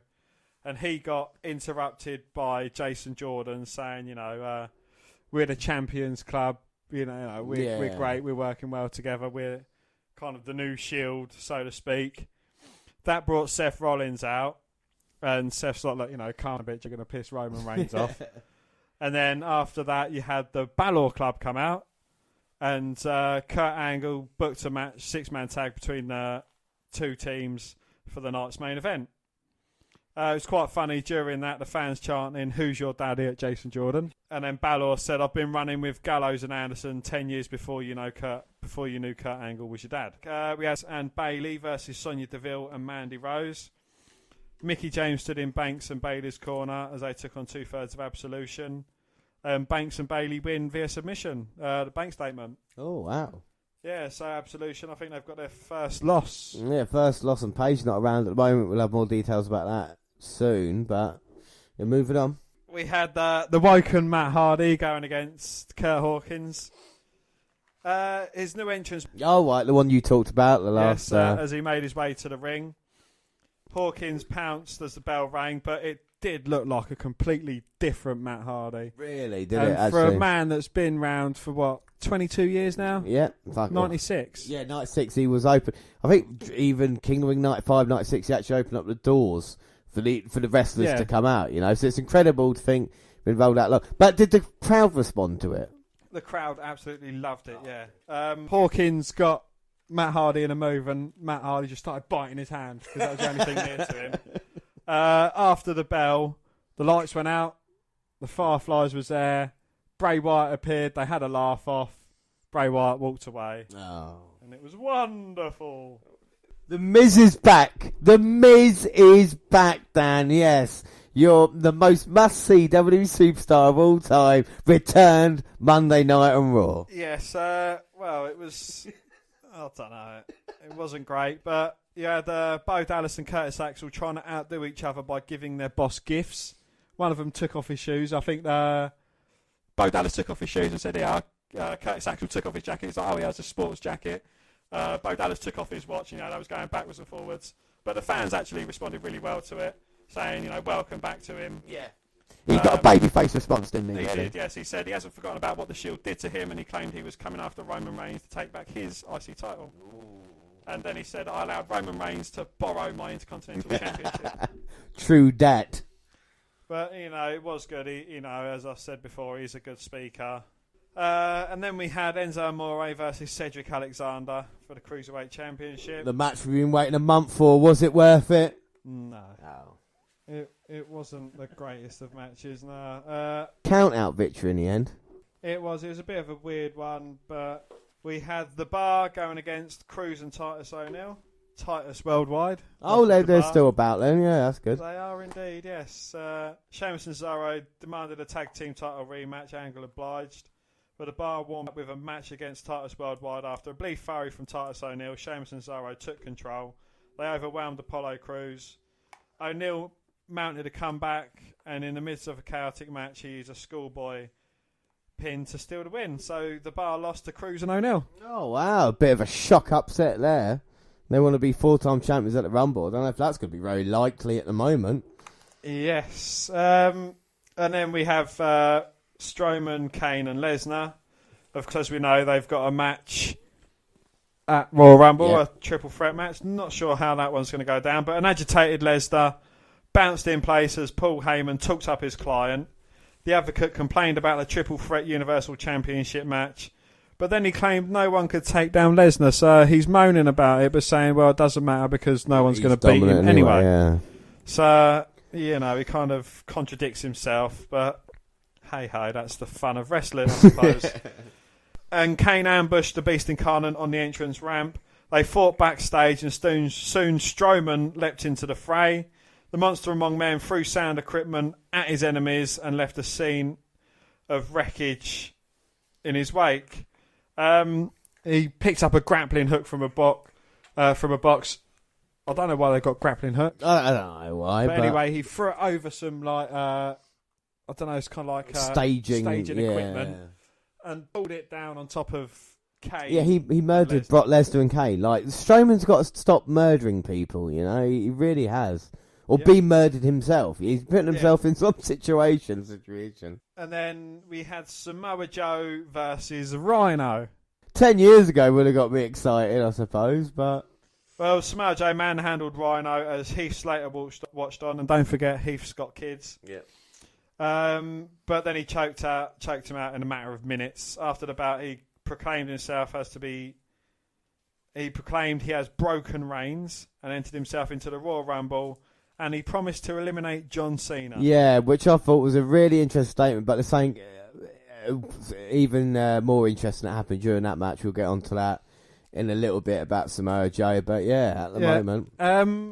Up next, I'm not quite sure what kind of effect Enzo has been having on Nia Jax, but she stupidly took it upon herself to attack Asuka. Why? Why would you do that? Well, backstage, Alexa Bliss had told Nia Jax Asuka had been bad-mouthing her. Jax announced she would take down Asuka in the Royal Rumble match, and she followed up by driving Asuka into the canvas and leaving her laying. But isn't that bad, though? That, like, age of women's equal rights, it's girls gossiping to get get Oscar in trouble. And how many times has Nia Jax and Alexa Bliss turned on each other this year, let alone anything else, you know? But, you know, it is wrestling. Yeah, and it's going to be Nia Jax versus Oscar next week on Raw, which I think should be quite interesting. It will probably be arguably Oscar's biggest test on Raw. Yeah. Apart from obviously going against Bliss. Yeah. And the main was the Balor Club versus Roman Reigns, Seth Rollins, and Jason Jordan. So finally we get the Club versus the Shield 2.0. Yeah. Well, by this point it's like Shield 8.0, isn't it? You know. It is. Yeah, but the heels were able to bring the big dog to his knees and take turns wailing on him. Even with his left arm hanging at his side due to in-ring abuse, Rollins was able to mount a comeback. The Balor Club took advantage of Jordan getting in the way of his own teammates. Balor hit the coup de grace on Rollins to take home the victory. Wow.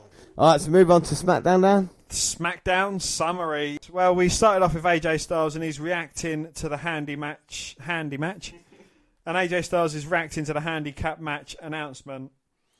He talked about going up against both Sami Zayn and Kevin Owens at the Rumble. He said that Bryan's decision wasn't fair, but he accepted it. Young pressed him, trying to get him to comment on Bryan's job as general manager, and Kevin Owens and Zayn sorting it out to interrupt. The heels promised Styles wouldn't leave the Royal Rumble pay-per-view with the double, and then McMahon came out and booked a handicap match featuring Nakamura, Randy Orton and Styles against Owen and Zayn. And then Bryan looked on disapprovingly at him backstage. And Styles was saying, is there any chance I can beat the crap out of Kevin Owens and Sami Zayn? Absolutely. Yeah, what are you thinking about a handicap match for the heavyweight championship? It's a weird thing, isn't it, that they've got involved now in this unfair advantage of AJ. Will we see like a Zayn and Owen split maybe at the Rumble? Is that Co-championships? Co-championship run? Will McMahon get involved? They turn on each other? Like, will Zayn go for the cover and then Kevin Owens pull him off? But, well, the thing is, though, you've got to have a payday at some point. It's all well and good, keep going along with the storyline, but at some point you need to kind of pay off and have a kind of Will it happen at the Rumble? I'm not so sure. I think we'll have a lot of shenanigans going on, and I think AJ's WWE title reign is in big trouble come Rumble.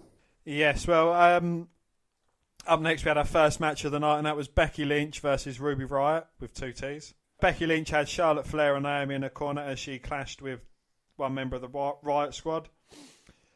Distractions from Sarah Logan and Liv enough to knock her off a game. Riott though was able to slow things down and punish Lynch with some submission holds, but the Irish lass kicker then battled back. She trapped Riott in the disarmer, and Becky Lynch won by submission. So yeah, Becky Lynch looking to be getting back on that roll, and I mean, I got a lot of time for Becky Lynch anyway, so it's good to see her back and winning ways on SmackDown Live. Yes, we had the Ascension versus the Bludgeon Brothers. And after the Ascension had helped out Breezango by being in their corner and saving them from further beatdowns, the Ascension thought that Breezango was going to be in their corner. Oh yeah, that'd be nice, wouldn't it? But where Breezango had a match later on that night, they didn't want to risk their health by coming out, so they wasn't in there. Alright, fair enough. The Bludgeon Brothers just completely obliterated them. They done like their two-man power. Essentially got nothing in whatsoever. Hardly anything there. That's so disappointing. If you're going to have a moment in time where you finally, switch it up and be like, well, hang on a minute. Yeah. But then again. But, they beat down Connor after he tried to help Victor after the beatdown, and, they kind of double razor-edged him. Oh, fucking hell, right. But, the Bludgeon Brothers are certainly going all out with them, and they're just, dominating everyone. And our match-up, James, I know you're going to love this one. Oh, fuck, just get it over and done with. It was Zack Ryder versus Mojo Rawley. Mojo Rawley won. Right, thank you. Up next. There was a stare down in the middle of the ring with Bobby Roode and Mojo. Don't. There will be hell to pay if it happens next week. Ben demand justice after Chad Gable came out wearing a Free the Tag Team Titles t-shirt after bad officiating, and they said, what we've got to do, beat them 2 times, and then Daniel Bryan was like, you're a genius, you've given me an idea, it's a 2 out of 3 falls match at the Royal Rumble. I think that would be a great match if given time. I don't know how much time they get. Obviously it will be on the kickoff, But we'll see what happens. But I quite like the storyline anyway. Yeah, I quite like the storyline, but, you're going to have 2 Royal Rumble matches which go on for, 2 hours between them? Yeah, exactly, yeah. And then you're going to have a triple threat match between 3 of the biggest monsters. None of them's going to want to lay down easily. Yeah. You're going to have a 2-on-1 handicap match, which is probably going to get a bit of time. Exactly. So they're all gonna. It's going to eat up in it. So it's going to be about 6 hours of action there. But then it's getting us in steed for WrestleMania. Yeah, exactly. Yeah. So it's warming us up. Dream of it. Yeah. But it's Gable's personality is starting to come out here, and he is quite comical on the mic. And Benjamin, I'm just wondering when his mum's going to come back. Yeah, exactly. When they tell him to paint. Thank you, Bran. You screwed my boys out of time. That'd be quite comical. But James, a match I know you would have loved to watch, and that is Breezango versus Rusev Day. Oh my! This is a dream match. This is a dream match. Talk about dream matches. And Aiden English declared his and Rusev's entry into the Royal Rumble via song, as the only way Aiden English could.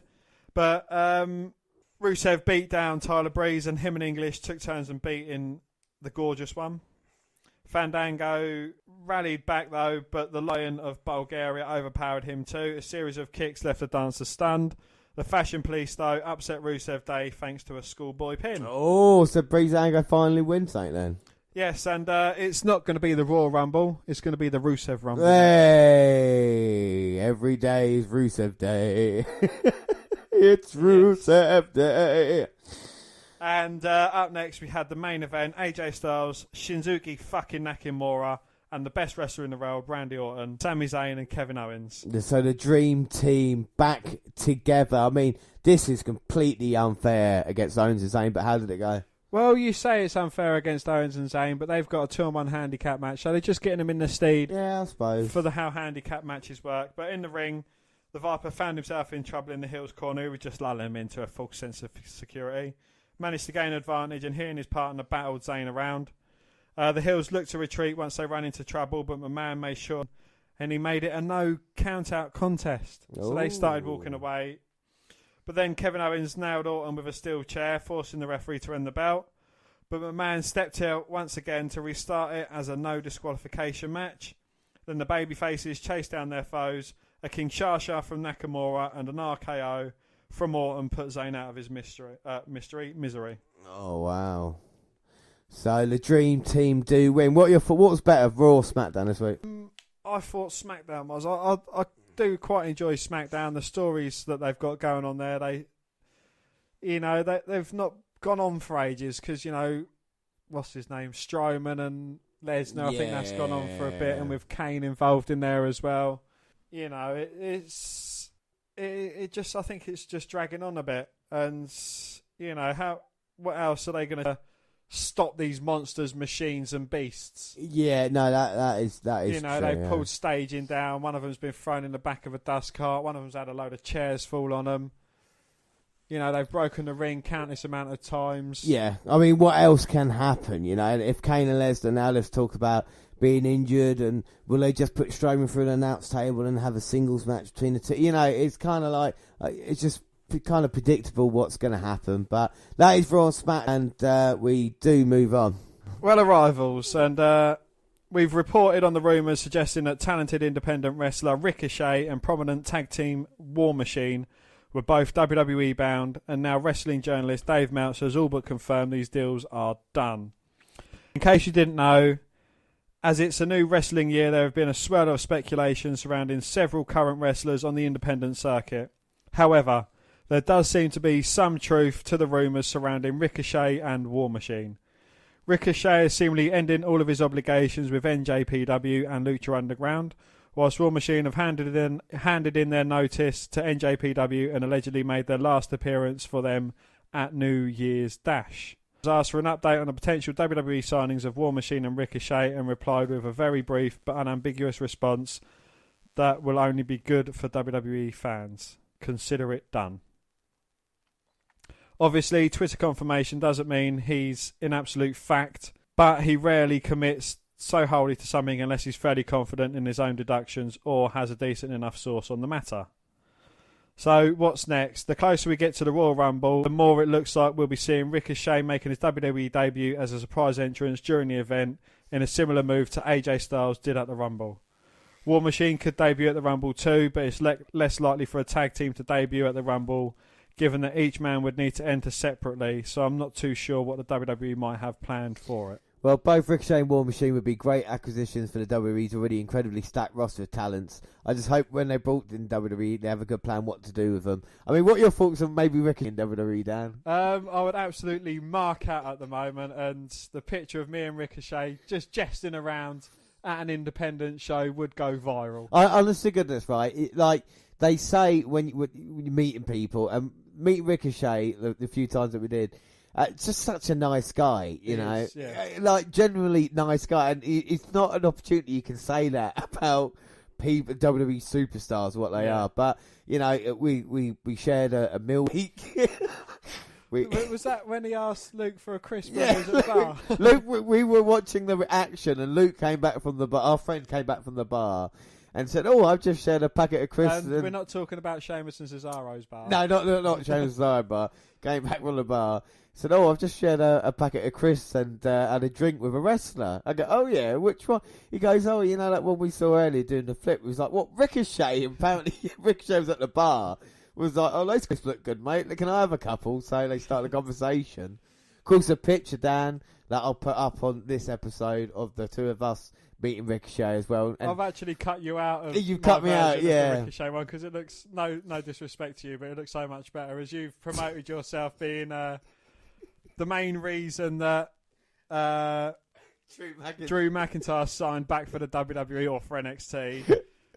After meeting you, you know, it's only fair that I've got my moment with Ricochet. But doesn't this tell you something about like me? I should meet more guys, and then they will achieve their dream of success. You know. So if you wanna be in WWE, come and have a photo taken with either James or myself, and you'll be there soon enough. It's pretty much guaranteed, and I'm not kidding you here.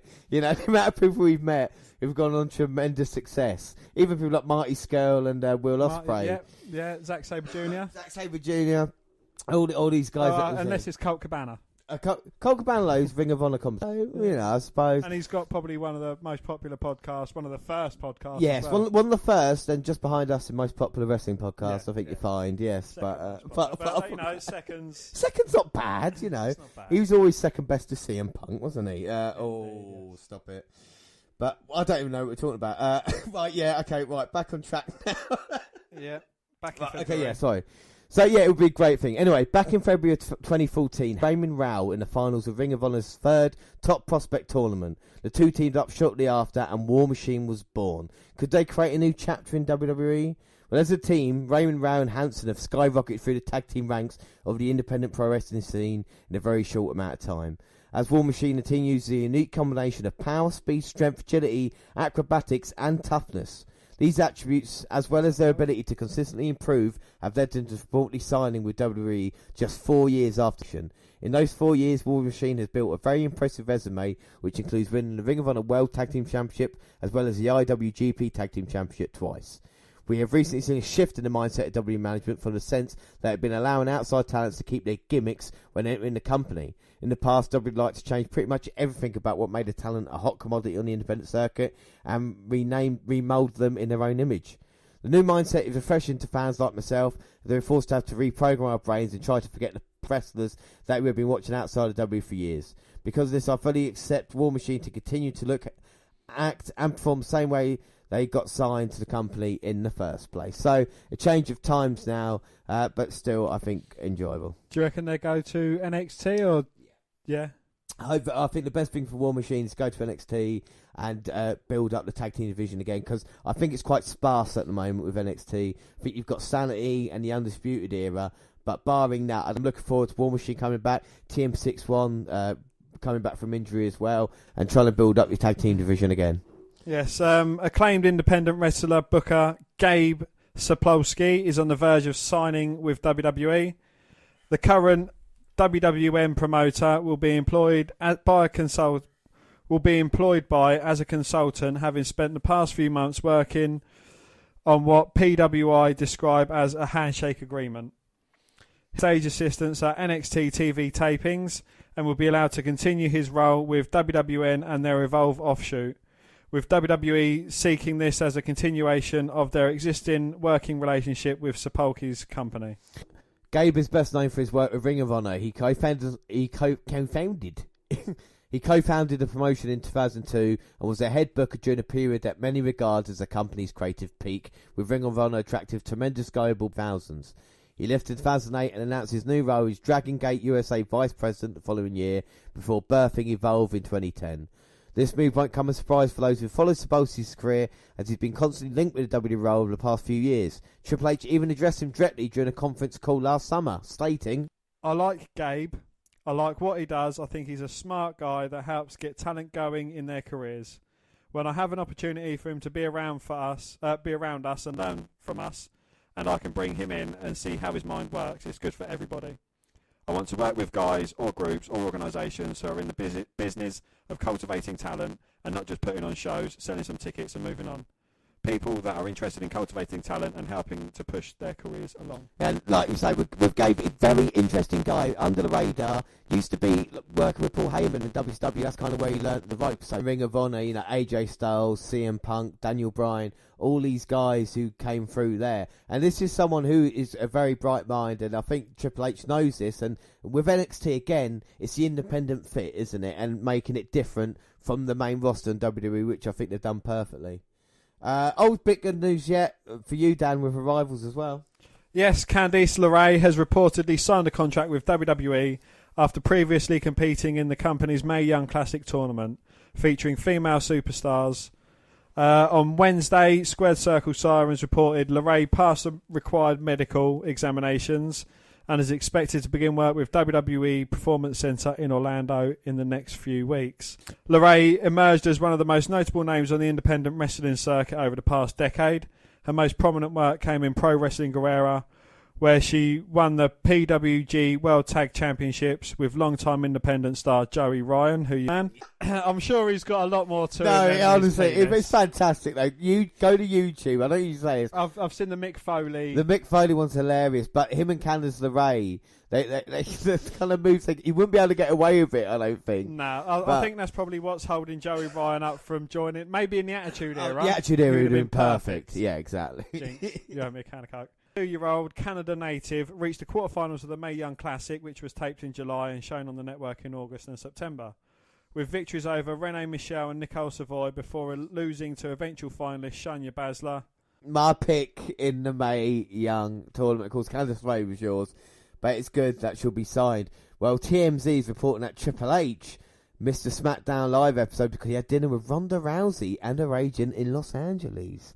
At 8:16, left the Republic restaurant in a car, and 4 minutes later, Ronda Rousey and her agent Brad Slater walked out and were caught by the TMZ paparazzo. When asked what they were doing with Triple H, Slater said they were catching up for the new year, while Rousey laughed and said she enjoyed fine dining.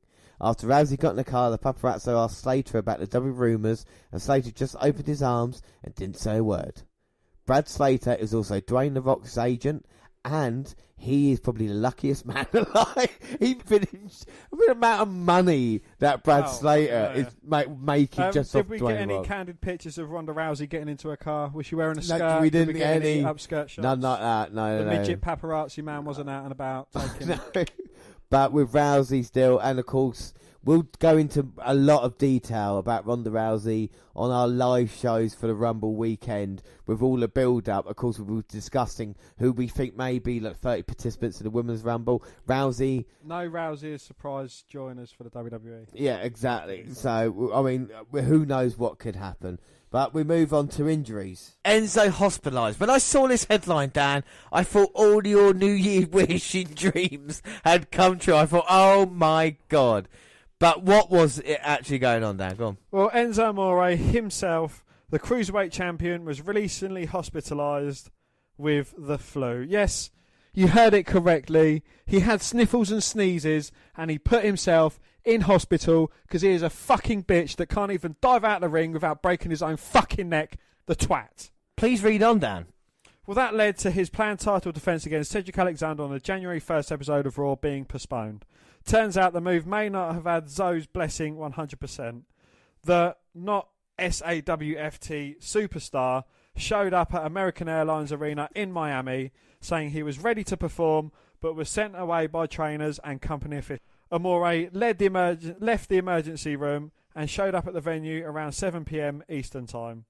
He lobbied to go ahead with his match as planned, but was ordered to leave, go back to his hotel and never come back again. So the man who you just said had the flu still wanted to go through and perform for the fans. How tough is Enzo Amore to get out of the hospital bed, want to fight after you discredit him, the Cruiserweight champion, want to come, and they said, no, Enzo. He goes, come on, let me do it. I'm going to have this match. They said no. So it was WWE's decision, not Enzo Amore. So it just shows... WWE should actually go more on their decision and just turn him away from every fucking event. The toughness of Enzo, you know.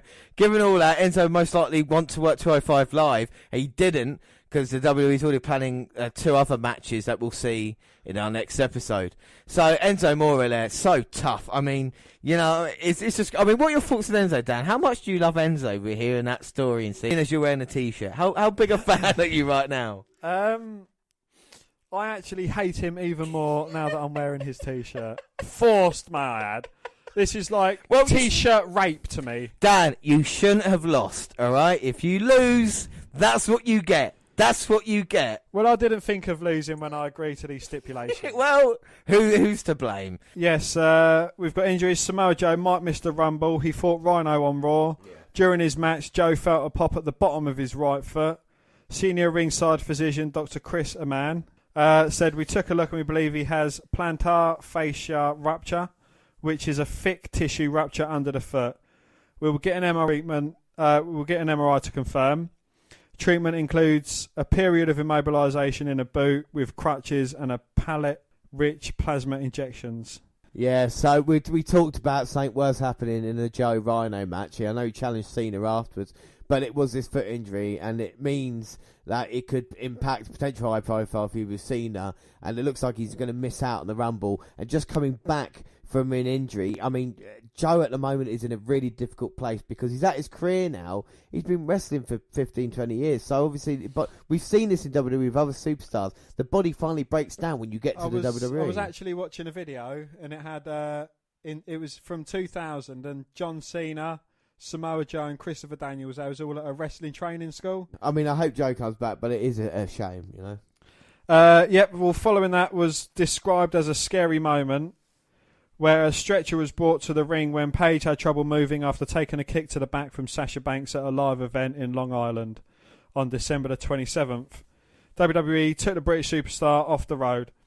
There was no official action, and that was seen as a sign there was nothing seriously wrong with the recently returned Absolution leader. Well, I've got an update on Paige today, Dan, and it's huge. It is huge news, and we're getting this, and this is reports at the moment, but we are going to report on it. WWE superstar Paige was informed this week she will not be cleared to return to in-ring competition, marking the end of her career. She has been told now that multiple sources that WWE will not Paige return to physical role following injury she suffered. Obviously, she suffered a stinger, and further testing reportedly found it was worse than initially expected. And of course, after major neck surgery. This is the end of Paige's career. Dan, what are your thoughts on this? I think it'll be a big shame because, you know, I really enjoyed seeing Paige wrestling. You know, it's came back. The ovation she got was just a brilliant reception. She's a great in-ring worker. You know, just her general mannerisms of how she is. You know, she brings a fresh light to the women's division. And, you know, if it is true and she can't return to ring, she will certainly be sorely missed. Yeah, and the weird thing is as well is that Paige has played a huge role on this podcast in a weird way, because during the time she was off injured, we were talking about her as much as when she was here because of everything that was happening outside. It's just a shame now after all that have gone away, she's finally back and then this has happened. And Paige, you know, she's only 25 years old as well. She has been wrestling for, 10 years? Exactly. Become the youngest Divas champion in W history. Of course, she defeated AJ Lee in her debut. And now, you know, former NXT champion, that's it. And it is a shame that Paige is done, you know. But Monday's match between Enzo Amore and Cedric Alexander supplied one of the rarest commodities in all of WWE, real blood. After Alexander delivered, Enzo came up with a nasty gash by his eye. The match would continue and Enzo's cut would turn into the proverbial crimson mask. To make matters worse, the match had to be cancelled, but not for the blood, but for an apparent ankle injury suffered by Amore. The bum ankle could be part of a storyline, seeing that WWE cut to a concerned Nia Jax just seconds after the injury. So while the ankle may be questionable, that blood was real. Nat Ball pointing out the novelty following this week's episode of Raw. Cruiserweight champion Enzo Amore needed stitches above his eye due to a minor injury that he suffered during his match against Cedric Alexander on Raw this week. And in case you didn't know, Enzo Amore has had a pretty bad start, or in my eyes, good start. The certified C started off the year in a hospital bed due to him recovering from flu, which also resulted in him being pulled off from the upcoming WWE Mixed Match Challenge. Was originally scheduled to team up with Nia Jax for the tournament, but was later replaced by Apollo Crews. Yeah. So, poor Enzo, Dan. I mean, you've talked about him a lot on this podcast. Right? Enzo has all these fucking injuries, yeah? They're not going to fucking throw in a towel for him. Paige, she gets a little kick to the back, and that's it for her career. I mean, it is just such a fucking travesty. All these other wrestlers. He's a cockroach of the WWE. He just can't die. Anyway, and the last thing, long-term WWE superstar Mark Henry's reportedly retired from active in-ring competition. Again, Dave Meltzer was saying that Henry's pretty much retired as professional wrestling. He's 46 years old. When was his last appearance, Dan? Take a guess. 2016. But I think, yeah, you're right. Yeah, it's WrestleMania 33 in April. He was in the Andre the Giant Memorial Battle Royal. Okay, so now it's time to move on to the best bit every month, NXT. So we move on to NXT Update, and Dan, when does NXT Update start? Now!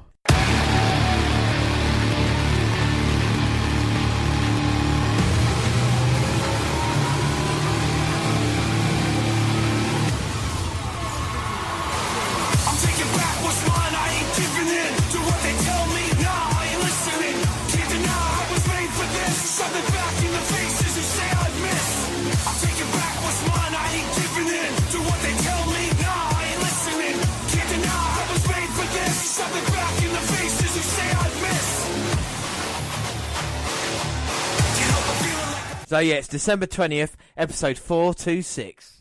The show opens into a hype video about the two title matches we have lined up before throwing to the NXT intro video.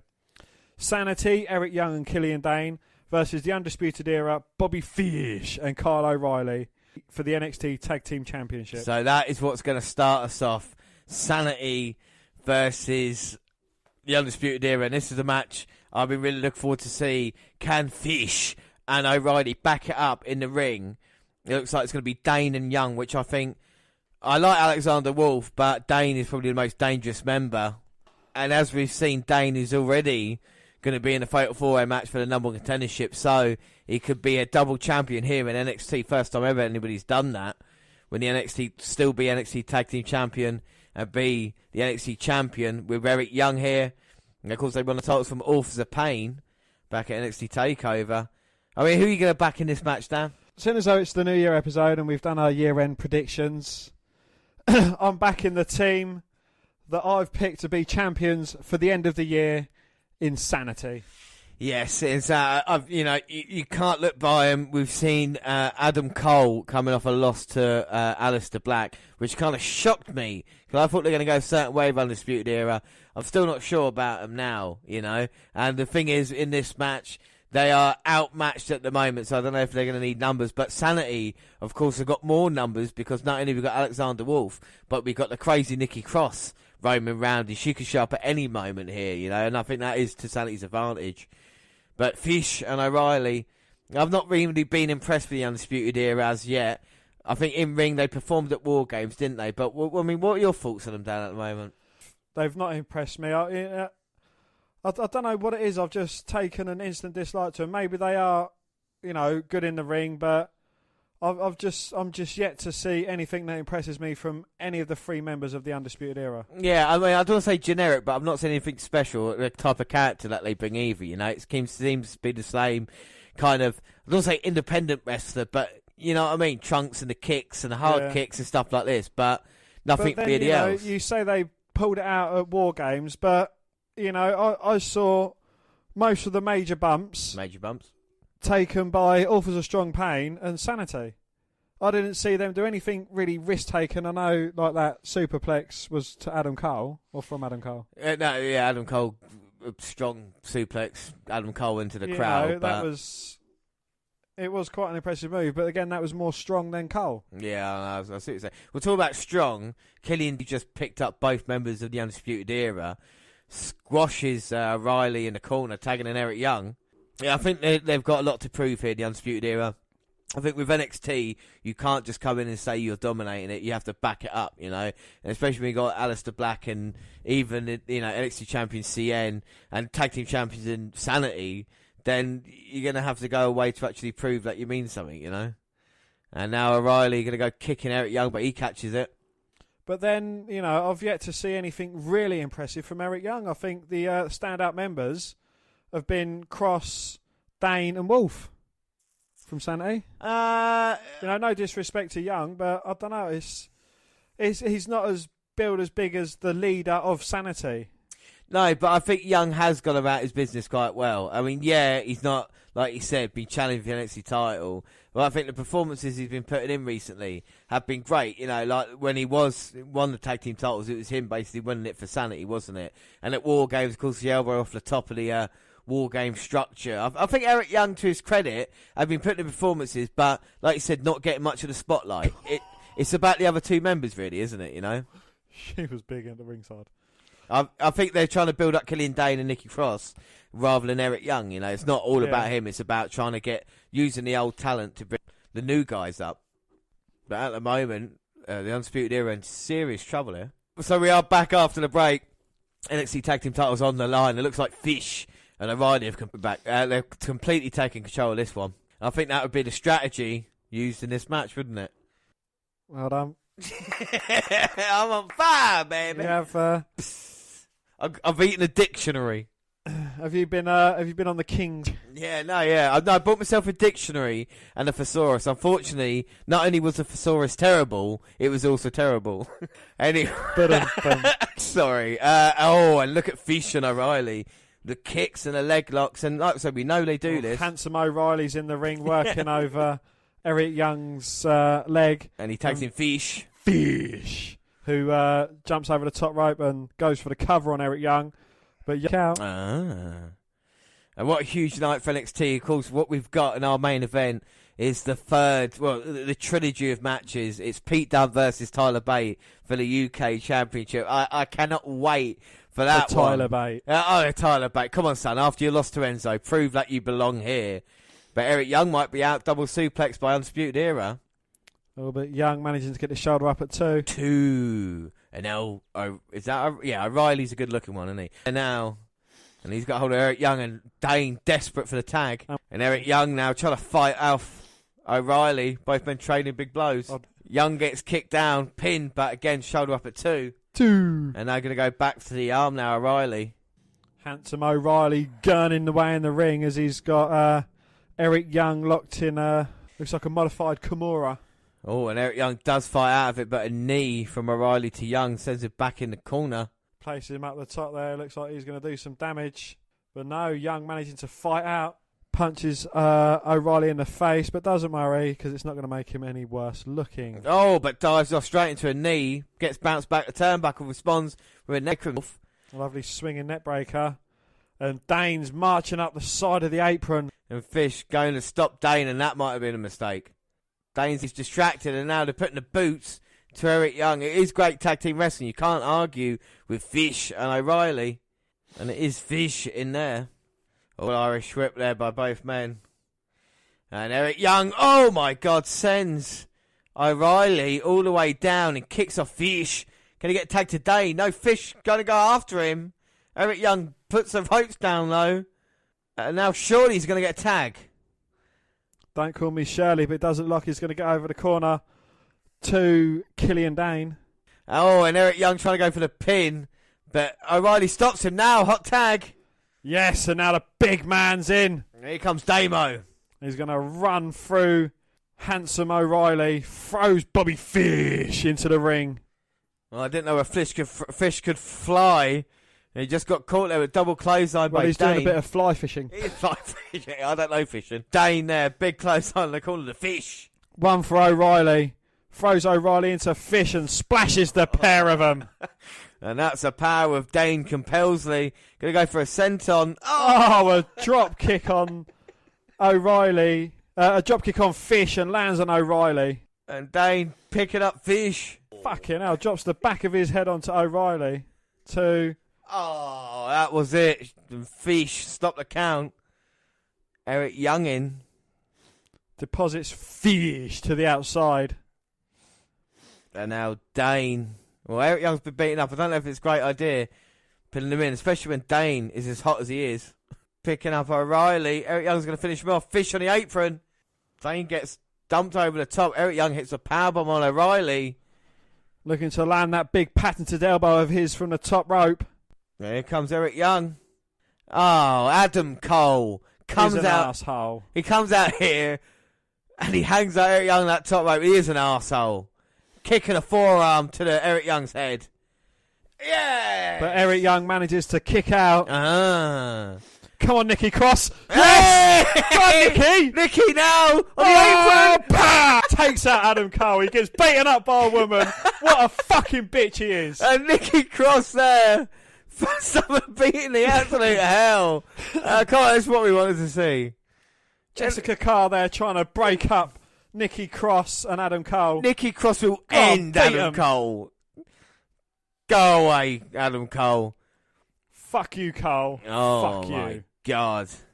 And it's taken 2 referees with all the strength they can muster to get the crazy Nikki Cross out of here. Why? Why wouldn't they get rid of Adam Cole as well? He's the reason where it's all been caused. Well, Nikki Cross wouldn't have been out here if it wasn't for Adam Cole. And now Eric Young is in a bit of trouble. No, he's not. Big slap to the face.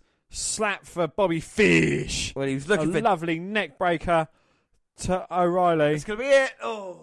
O'Reilly managing to kick out. Well, Eric Young was looking for Dane. No one there to tag. And Adam Cole, again in the ring. Go on. Got Smash Cole. him head. Go on. Got Cole. Oh, no. Oh. Dane into the ring post. Thanks to Adam Cole. Eric Young, suicide dive out on Cole. And Eric Young now may be feeling it. He's fired up. He's in there. And, oh! Tag team maneuver by O'Reilly and Fish. Oh, and the new undeserved champions of NXT, the Bats, the Undisputed Era. How the hell did that happen? How the hell was Adam Cole allowed to be involved in this? I mean, some of the fans are shocked. The Undisputed Era have unbelievably won the NXT Tag Team titles, and this is the most undeserving NXT Tag Team champions of all time here. I mean, what the hell is that? We got what? Why is Regal not out here saying, look back at the video? It is actually, I'd hate to say this, but it is nearly as bad as Enzo Amore winning the Cruiserweight fucking championship. I honestly, I'm shocked. I'm shocked and disgusted. Yeah, I mean, flabbergasted. Honestly, I'm more upset about this than I was about McIntyre losing the NXT title, only because of the way it went down in the end. You know, like Adam Cole being allowed to get involved in this match so much. I mean, the match itself I thought was good. It's quite a good matchup, yeah, but I don't know, it's just fucking annoying. It's like, you know, they notice that Nikki Cross is out here, they dispose of her, but yet Adam Cole can stay at ringside. I know. And look at the impact. Look at the referee, so close to the action as well. Can't see what Adam Cole is actually doing, and then Young, you know, getting distracted again. It's just a shame. And now you got to ask yourself, you know, with Authors of Pain gone and Sanity just losing here, I mean, what are these teams? You know, I know there's a rematch got to be coming soon, but it's just, you know, Adam Cole comes off a loss for Aliester Black, and then they do this. What is going on here in NXT? Anyway, we have to continue. We do, yes. The show must go on. Well, commentary hypes up our last qualifier for the number 1 contenders match for the NXT Championship next week and tosses to a video package about Roderick Strong. We then get another Shayna Bazsler teaser video after that. Then we cut to Heavy Machinery walking and talking excitedly when they roll up on a Maserati that's in their way. Otis Dozovic cuts to lift it out of the way when Riddick Moss and Tino Sabatelli roll up to tell him it's their baby and they won't take a picture, but if they keep working hard someday they can have something half as good. Otis yells about stakes and weights and wanders aloud while they're not fighting right here because he's great. Moss and Sabatelli drive off in their car that they share like that's a perfectly normal thing. Yeah, we share a car. I mean, what's wrong with that, you know? Well, we get a recap from DeVille and Riot with 2 T's from last week and a video from the Performance Centre from Sonya Deville hyping up her match next week against NXT Women's Champion Ember Moon. Well, after a matching vignette to Roderick Strong about his opponent Lars Sullivan, and then a recap of last week's qualifier between Aliester Black and Adam Cole, where Aliester Black beat Adam Cole down. I know you're happy about that, but now we've got to find out, who the last man is to qualify for the NXT Championship, No. 1 Contendership, Fatal 4. How many NXT?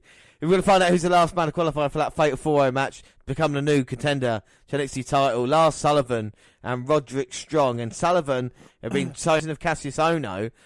Tonight, I don't know about Strong.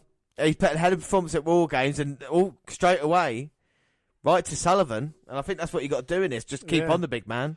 Well, one of these 2 guys is going to meet Aliester Black, Johnny Gargano, and Killian Dane in the Fatal 4-Way match. So it's going to be interesting to see which one gets through. I mean, at the moment, I'm not really sure. It could be any of these 6 guys. Any of these 5 guys involved in this, but of course only 4 going to have that chance to do it. And Sullivan has been impressive, but Roderick Strong, we know the heart, you know. We've seen him have his losses against people like Bobby Roode and Drew McIntyre, and then he makes up for that, doesn't he? You know, can he win the big one? This is the question we ask for someone like Gargano as well. This kind of guy with that kind of support he's got, can he finally make it to that next stage in NXT where he can become champion? I think someone like Lars Sullivan, I'm surprised he's involved in this so early on. Yeah. You know, I would expect it at least, you know, a few more months of building him up as a kind of silent killer. I mean, Roderick Strong might upset him, but usually you have the undefeated streak.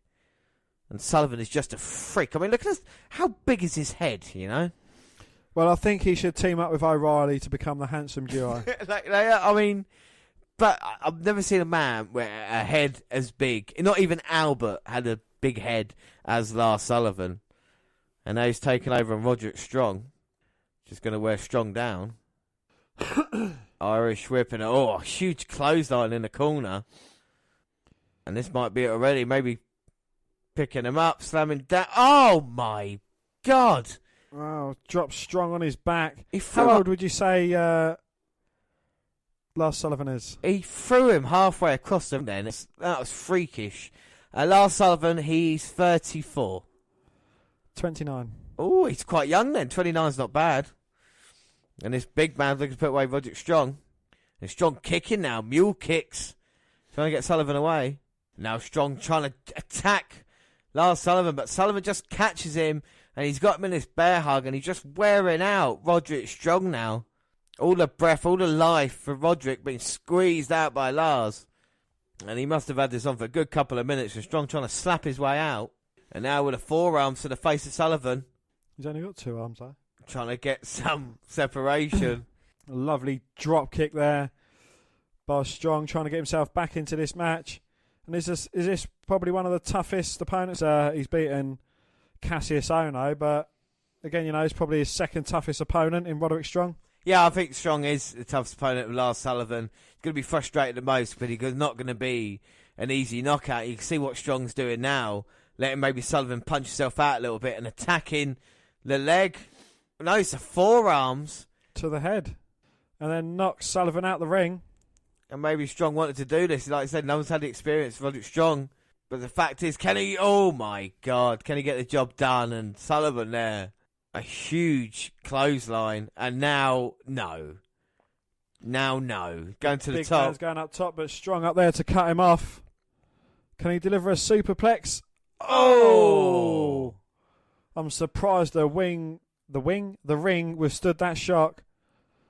Oh my! He goes for a 1 count, and Sullivan just pushes Strong halfway across the ring. Strong's got no chance in this match. Strong can't believe it. You can see the look in his face. Unbelievable. This is the most punishment Sullivan has taken. But even then, only a 1 count, and now Strong with the knees. Oh! Well, pulled that knee strap down to deliver his final knee blow, but Sullivan powers out and just knocks him to the canvas. And I think Sullivan's going to finish it here. No, Strong. An angle slam to Sullivan from Strong. Goes for the cover. 1, 2. Oh. And Sullivan managing to kick out. Strong getting closer and closer. We see the 1 count. Now we've got the 2. Can he finally make it to 3? Sullivan getting worn out. Not sure what to do in a situation like this. And Strong needs to... running in with a big knee. Oh, maybe go for the backbreaker. Sullivan's turned it. A pop-up power slam from Sullivan. Very innovative from the big man. Easy for you to say. Now I think he's going for the freak accident. Hits it. 1, 2, 3. Wow. Quite incredible there, Lars Sullivan. I don't know how NXT do it. Any other kind of monster-type match like that is usually awful, and I really enjoyed that. Yeah, especially for someone as green as Sullivan. Yeah, I don't know if it was Roderick Strong. I don't know if it was just the way they went around the match. But, yeah, he got kind of taken to the limit a little bit, but still so protected. And I think Roderick Strong came off well there as well, in that kind of way. I'm really pleased with it, and Lars Sullivan does complete it. So, who are the 4 men got a chance to fight CN then, Dan? We have the newly qualified Lars Sullivan. We have my man, Aliester Black. We have Johnny Gargano, and we have Killian Dane. So, it's huge. I mean, I would ask you your favourite, but I think my favourite is Aliester Black, of course, in this one. Dan, should I say? It is my man, Ali B, whose T-shirt I was wearing until you unceremoniously made me change into this ridiculously awful Certified G T-shirt. Yes, but I think deep down you still like it. We get the Street Profits in a WWE.com exclusive video about spreading that knowledge to the WWE universe. And then Tyler Bate is interviewed backstage, and he said this thing with him and Pete goes way back. And in January, he beat Dunn to win the title, and at Chicago, they tore the house down, and he lost it. But tonight is his night, and he'll take his title back. And it is, of course, Pete Dunn, the champion, going against Tyler Bate, the challenger, for the WWE United Kingdom Championship. Here we go. Bell rings. It is Pete Dunne and Tyler Bate, a rematch of my match of the year. And what a great way to end NXT for the year to have the UK title tournament. It's just great, Dan. I mean, let's just talk how good this is. You know what I mean? It is Mustache Mountain against the Bruiserweight. Yeah, it's the two of the I think, great performers in WWE nowadays. What they can do in the ring and just the way they can go about it. I mean, Pete Dunne there already stretching out the hand. You're going to see stuff you've never seen before, to be fair. Yes, well, an honest question. And do you believe these guys could do more for WWE than just fighting on sporadic occasions on NXT? Yeah, I think given a chance, and I know it's going to be a bit controversial here, given a chance, I think given their own hour show, the UK tournament, or the UK guys, can be a more popular show than NXT. Because if we look at the way they wrestle, in that kind of way, if they got the kind of promo and video and entries they did on NXT, and I think they would be as successful, and there'd be rivalry towards Raw and SmackDown as well. I think because it's something it's different, isn't it? You know. Okay. On that note, would you like to see them be more of a predominant part of NXT and turn the UK Championship into something of a European Championship? Yeah, I think that's like which anyone could go for, like the US title. The secondary title to NXT, and having a few more characters, fighting in it. For example, like Trent Seven, and a few of the better competitors from the UK Championship, fighting all over the NXT division. Yeah, well, this is the thing, isn't it? If you want to create their own division, they'll be great then. But if you want to integrate them into NXT, I think these guys, I think someone like Pete Dunne could go after the NXT title, and I would challenge you. The same, I think, with Tyler Bate as well. So these guys could go in NXT on their own back. People we've seen like Mandrews, and that's the Trent Seven Wolfgang. And I think they would fit in perfectly. But the thing is, I don't think WWE knows. They've kept the UK tournament guys as like an NXT kind of mid-card, as you're saying. But I think what we've seen from them, they could definitely have their own show. And everybody, I think, would be just as entertaining, Just look what we've seen in the early going here. This is proper wrestling. People want to talk back to the old style days. This is, two guys trying to get the best at each other and what they can do in the wrestling, you know. And British style is a different style to American style as well, Dan, isn't it? You know, that's what we've been saying. Yeah, we've said it ever since the WWE tournament, the UK tournament, and we'll continue saying it. You know, it is a completely different kettle of fish. It is. It is a puzzle for each of these men to work each other out. You know, and they may take each other down, but it's what they do with each manoeuvre, how they work the arm down, how they get them down to a certain position, how they get out of it. It's like at the moment, it's done now. Done. Yeah, he's working on Tyler Bates' nose. Exactly.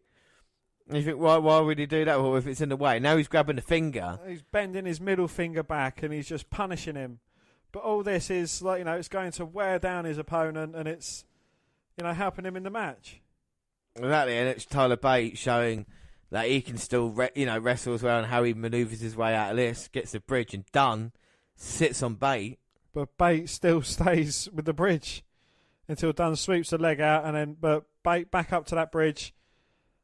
And Dunn putting all his weight onto Bates, but Bates still managing to pop up. Oh! Until Dunn changes it up with a big kick. And there you go. Bates angry with that because that's not tight. If you want to wrestle, let's wrestle. That's not wrestling. That's not British. Dunn knows what he's done wrong there. He gone down, did wrong there. And he goes straight back to that leg. As he got the foot, keeping the other leg down, and then twisting the ankle. See, everything Pete Dunne does is with purpose. Yeah. There's a reasoning behind it, you know, which we don't see anymore. Now Bates got his leg free, see? But then, you know, Pete Dunne, he's only just done a cartwheel, but Tyler Bate with a little head spring nip up. Absolutely perfect. Oh. Tyler Bate raises his right hand, distracts Dunne, and just catch him straight in the jaw with a big left hook. Well, and grabbing a leg and Dunne going to the ropes, getting a fair break. Well, It's not fair the way he came out of that with a big forearm to the jaw of Tyler Bate. But you could just hear the sickening thud and forearm to chin and now the chest. And you talk about laying it in. This is what these guys do because it is wrestling. And there we go, Bate, beautiful leg hold, getting out of it. Jumping off the second rope now with a diving forearm. And now Dunn going to go follow. Oh! Dunn was outside. Pete went to follow him and got caught with a forearm there for his trouble. Tyler's in a little bit of trouble. Tyler's on the ring stairs now. Oh, Pete Dunne going to stomp it, but Bate dodged it. Now he's got Dunne. Oh! Crushes his fingers on the stairs. Well, that's payback for you. Dunne wanted to do that same thing. But Dunne chops Bate, and now he's got him on top of the stairs. Now, I don't think I've ever seen that before. And Tyler Bate in a lot of trouble. Did you know that The Undertaker is 8 years older than these two wrestlers combined? The Undertaker is 8 years older than these two combined. So how old's Pete Dunne? He's 24. Right, and how old's... Pete Dunne's only 24? Yeah. Wow, that's brilliant. Tyler Bate is 20. 20, so together 44, and The Undertaker's, 52? 55. And after that superplex on the stairs to the outside, Dunne throws Graham down that side sleeper. 44, so 8 years older than them combined, isn't that? And isn't that weird that our combined age, we're older than the God, we're old now, aren't we? Hey, at least we're younger than Flair combined. You know, like Hogan. Oh, I think he must have dislocated Tyler Bates' finger, and I think he's just popping it back into place. And that finger is out of place, and oh my God. He just pops it in there. You like that? Done it again. Goes back to work on that arm and the hands. Oh, that's brilliant. And I've done right back. He's going to pop it out again. Finger.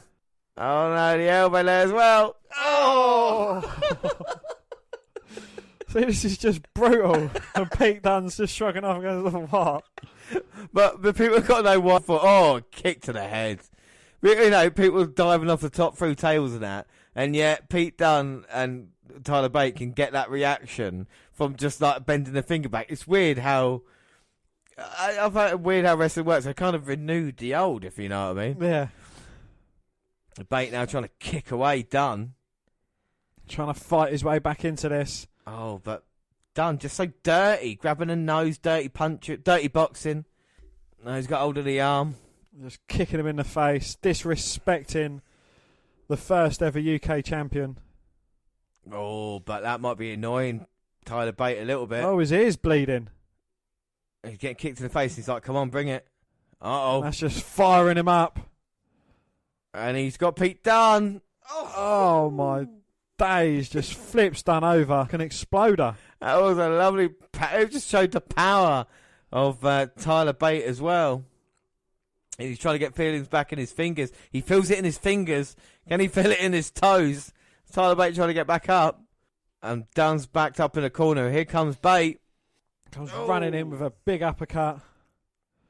And now Bate's trying to get himself a head of steam. Here he goes again. Boom. There comes Tyler Bate, bringing him out in the corner. Oh! Oh! That is just beautiful. Dunne went for his suplex. Oh, beautiful suplex. And then a standing somersault. Yeah. Backflip. Pete Dunne went for his suplex. Bate somehow landed on his feet. And then, what were we just saying? A standing shooting star press. And then, Bate with a shooting star press. Couldn't get him done. And then deadlifting Pete Dunne up. These two men hate each other. You can see it. Oh. A big punch to the jaw. Hey, but Tyler Bate comes up with a lovely Pele heel kick. Or front flip heel kick to the head of Pete Dunne. Oh, he's going to go for the Tyler driver. 97, no. no. But Pete Dunne comes in and catches the armbar. Oh, my God. And what a great way to reverse and punches him right in the face. Well, he is the bruiserweight. Oh. Can Tyler Bate power him up? Maybe try to get in a position where his shoulders are down. Brutal by Pete Dunne. He is. He's just punching away at Bate. Has Tyler got any strength left in him to power him up? He's giving it all he's got, Captain. Oh, my God. Boom. Slams him down, but Pete Dunne locks in the triangle choke as well as gripping his hand underneath his arm. Yeah, that was a bad mistake there, Pete. Bate thought he's getting a better position, but Dunne there slipped straight in, and redness and the cuts and the strikes on Bate might be going out here. Can he power him up again? He does, just sitting him, and now he's walking him across the ring. And hangs him throat first on the top rope. I mean, do you know how much power that takes to be able to do that? I know. The bruiserweight's no cruiserweight. No, exactly. He's a big guy, and, you know, someone like Cesaro doing that would be like, oh, my God, you see what he does? Tyler Bate does it, and you're like, all right. Tyler Bate could actually probably fight in the cruiserweight division. Oh, but Dunne. Going straight back to the finger. Oh, he got him up. Bate's got Dunne now. The aeroplane spin. Oh, He's Pete Dunne. Squat. Pete Dunne, you like when he squats. Oh, my God, he must have gone around about 50 times. I'm getting dizzy watching him. Oh, he's starting to lose momentum. Uh-oh. Can he put him down or do something? Oh, he looks to be losing his power. Oh, he's gone. He's gone. Oh, no, he's just squatting. And he goes back round for a third trip round. And he speeds up. Fucking hell. Oh, and both men fall to the mat. Going for the cover. 1, 2. Oh. Why are people looking at their phones and not at this match? I'm going to go in the crowd a minute and punch people. Stop looking at your fucking phones. There's a great wrestling match on it. Pete Dunne and Tyler Bate giving you everything they've got. Innovation, yes. Technicalities are just on point here. Pete Dunne rolls to the apron. And these two are certainly telling a story that these are, you know, rivals. They hate each other. They both want that coveted UK championship. And both men are giving it their all. Exactly, and Tyler Bate's still feeling the fingers. That Bate trying to get feeling back into the fingers that Dunne injured earlier. Who'd have thought Bate and Dunne would be so difficult to say in a fucking... You know? And now Tyler Bate going on the second rope and bringing Pete Dunne in. You are kidding me. He's going to try and power him up. No. Oh, my God. Powers him up and over. Goes for the cover. That's it. It's over. Go using the ropes. 1, 2. Oh, but Dunne managing to get his shoulder up at 2. 2. Using the ropes there. Do you know how difficult that is? The balance. Indeed. But we haven't seen one of our favourite moves.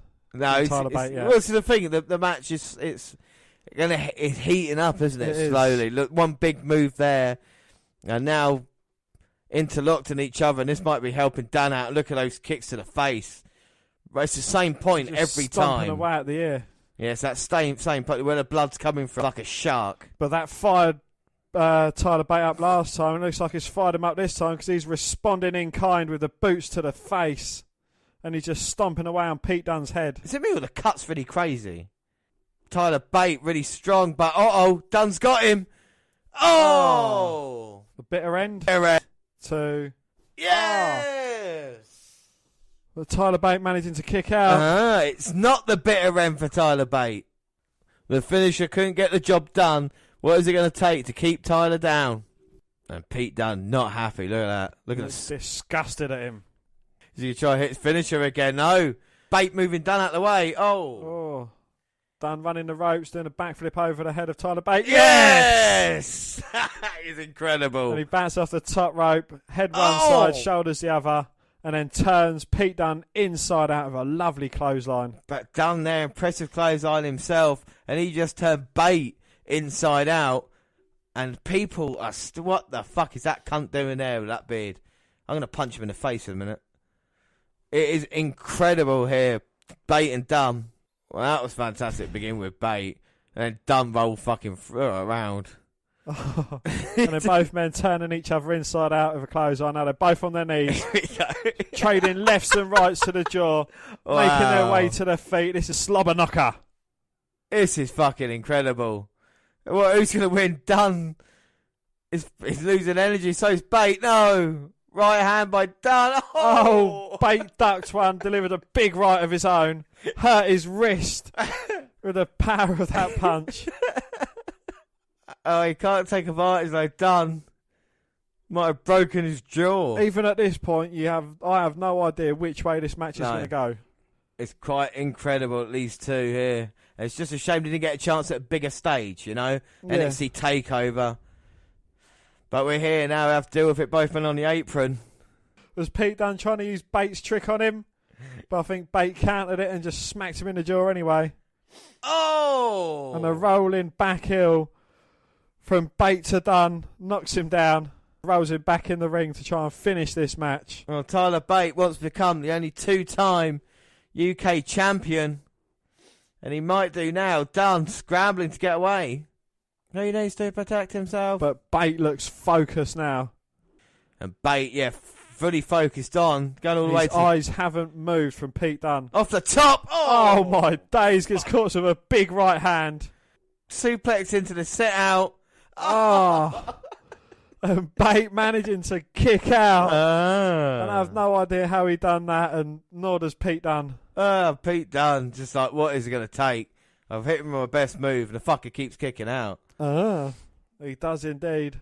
Tyler Bate bouncing off the bottom rope, coming back and just turning Pete Dunne inside out of a lovely clothesline out there on the wafer-thin mats. That is incredible. And it's just fantastic. And another thing I've just noticed, not one ad break during this match either, which has left it, it's made it, even more enjoyable that we haven't had a break from this.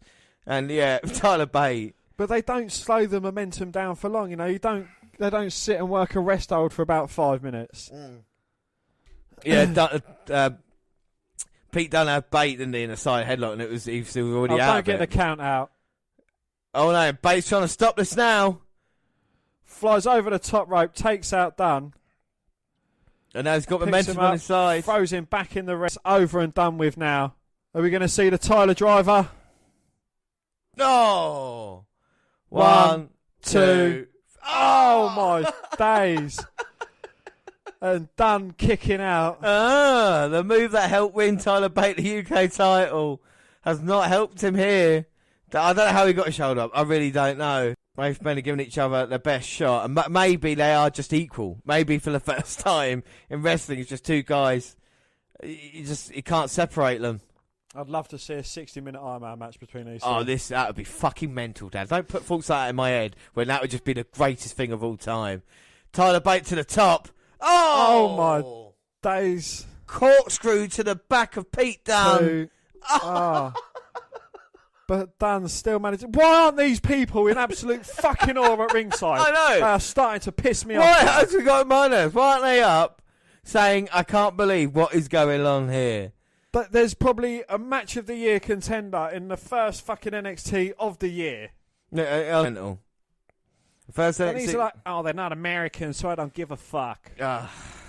What a way to start the new year. Look at him, look. You miserable cunt. What a way to start the WNR podcast off in 2018 with this match, and we don't know which way it's going to go. Pete Dunne picking him up. Well, Tyler Bate dragging Dunne to the top rope. Yeah, that's it. And now Dunne in serious trouble. Pete Dunne, no! But Dunne manages to spin out, land on his feet. Oh, no. Looking for the bitter end again. Bang, hits it. 1, 2, 3.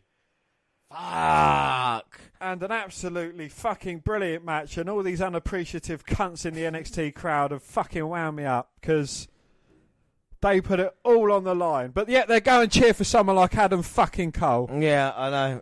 And no way Jose. Well, some of them are cheering now. A fucking performance by Pete Dunne and Tyler Bate. You started off the year fantastically, and now you deliver here. We can't help if people can't appreciate what they've just seen, but it's two of the fucking best in the ring right now. I challenge you to top that match. You know what I mean? If you're going to have a one-on-one match, that kind of story they were told. I mean, Dan, what are your thoughts on it? I thought it was absolutely perfect. You could see these two were bitter rivals, both vying for the United Kingdom Championship. They both put it all on the line in this match. You know, each man kicking out of the other man's best move. And, you know, just the performance they put on, the story they told, everything was absolutely perfect. It really was. I mean, and I tell you, some people have said to us that we always talk about NXT, and the reason why we talk about NXT is, in fact, because they always deliver in ring. And even though we're annoyed by Unisputed Era winning tag team titles, we had that tonight. We saw Lars Sullivan, Roderick Strong, and we finished off with that. Like I said, one of the match of the year candidates. It's quite incredible, isn't it? And that's why we do NXT Update every month. It is indeed, yes. And that leaves the question, James. What did you think was better, 205 Live or NXT? Just one episode of that. We're thinking it. We've got 3 more episodes of NXT to watch, and already we've had more fun than we did in 4 episodes of 205 Live. Most definitely. And when you consider now, the question we got asked, Dan, is who will be number 1 contender? Will it be Lars Sullivan? Will it be Killian Dane? Will it be Johnny Gargano? Or will it be your man, Aliester? Well, James, as you know me, I always bet on Black. You do. Well, let's find out right now. So we move on to the next episode, and who will be number 1 contender here tonight? It's the 27th of December, episode 427. Well, tonight's episode features the much-anticipated Fatal 4-Way match to determine the new number 1 contender to the 311 boy Andrade Cien Almas's NXT Championship. The participants include Lars Sullivan, Killian Dane, Johnny Gargano, and another one of my guys, Aliester Black. We'll also see Sonya Deville challenge Ember Moon for the NXT Women's Championship. And we officially welcome to the show, and the announce team runs down tonight's loaded card.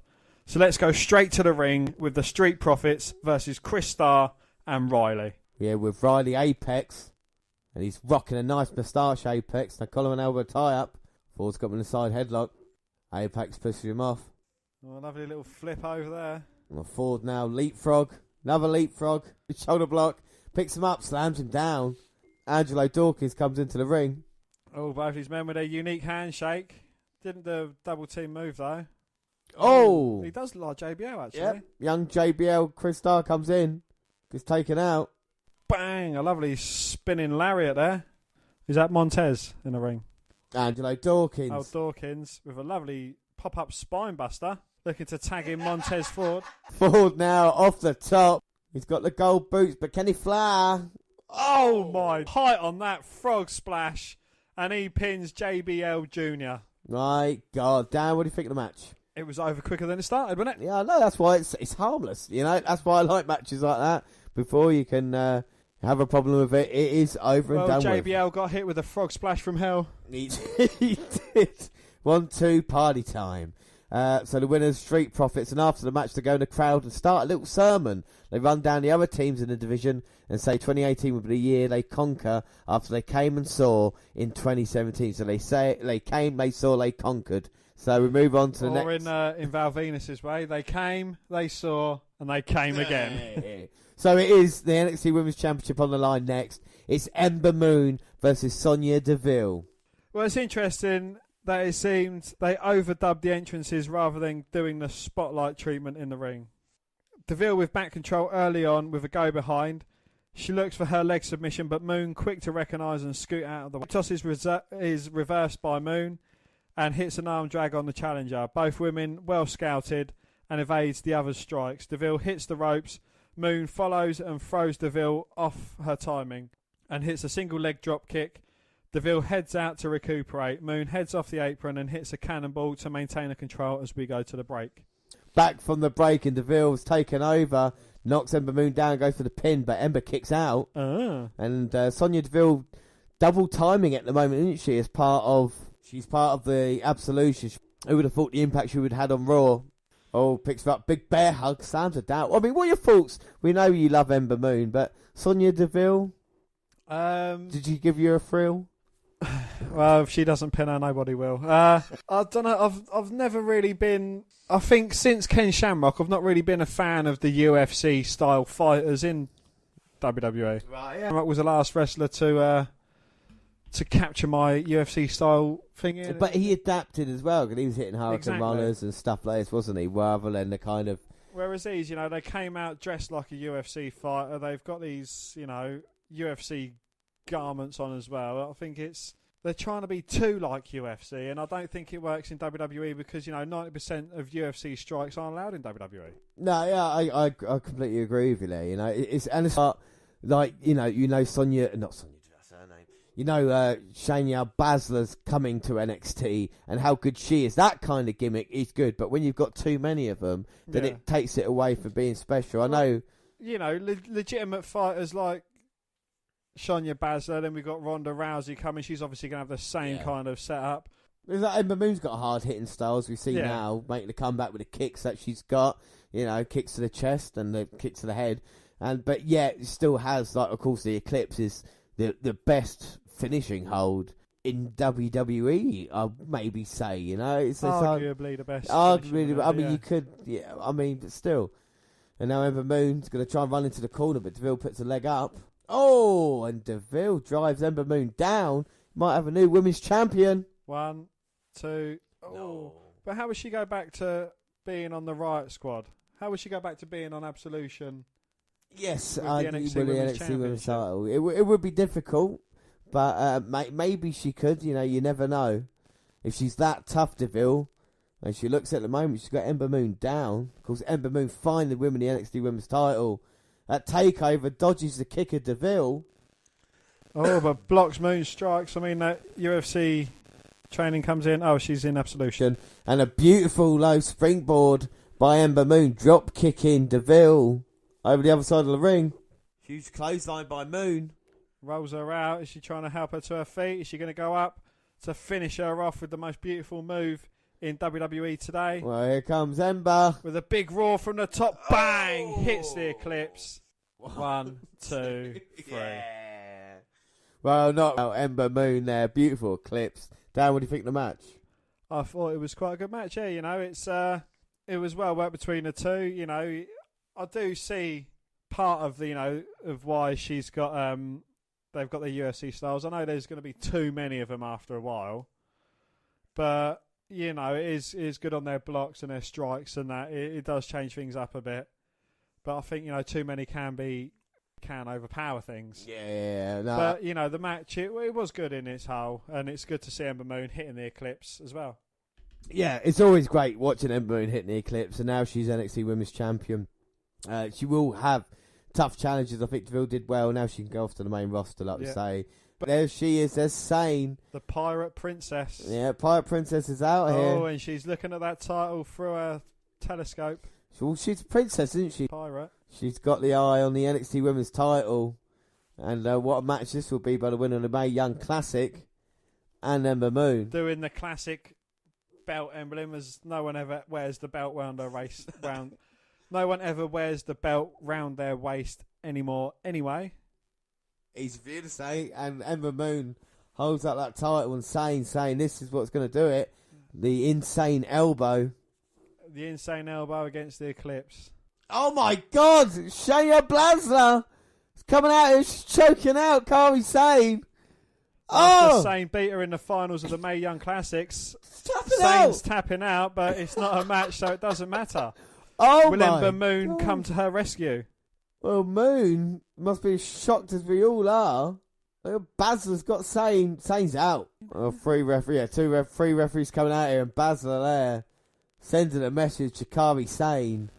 Come on! And to Ember Moon. Well, Bazler there looking like a badass, and and it gets me excited because the whole Mae Young Classic that we enjoyed, they're going to come into NXT now, aren't they? And we're going to see that. You've got Ember Moon, you've got Sane, Bazler. I don't know how the women's division does it in NXT, but it always evolves, and I'm really looking forward to the next step. What did Paul Renner say, Dan? No, he cut a promo for the Authors of Pain. He recaps his team's goals and war games. He says Undisputed Era doesn't write the next chapter. He says the era is on borrowed time because they are the judge, jury and executioners. Well, Christy St. Cloud catches up with Ember Moon after the last segment. She says she isn't hard to find and knew she would have a target on her back. She says if anybody wants a title, to meet her in the ring next time. Then we see a very good recap video of how each competitor going to fight Fatal 4-Way got the big match tonight. Yes, we've got a 2-hour year in review episode next week with some special attractions. And tag team title rematch between O'Reilly, Fish and Sanity in 2 weeks. But now, Dan? Now it is time for the main event. Killian Dane versus Lars Sullivan versus Aliester Black versus Johnny Gargano in the number one contender match, Fatal 4-Way. So here we go. This is going to be a fantastic match. Aliester Black, Ali B. Aliester Black. Ali B is in the house. Aliester Black, Dane, Johnny Gargano, Lars Sullivan. Dan, who are you going to go for in this one? I've got to go with my boy Black. I've always betting on Black, James. Well, the undefeated Aliester Black, I can't go against him, even though Lars Sullivan and Killian Dane are imposing monsters. I still think Black's a favourite, and I think the dark horse, Gargano, he finally stopped his losing streak. Can he pull a win, which will lead to the biggest match of his life? It started already.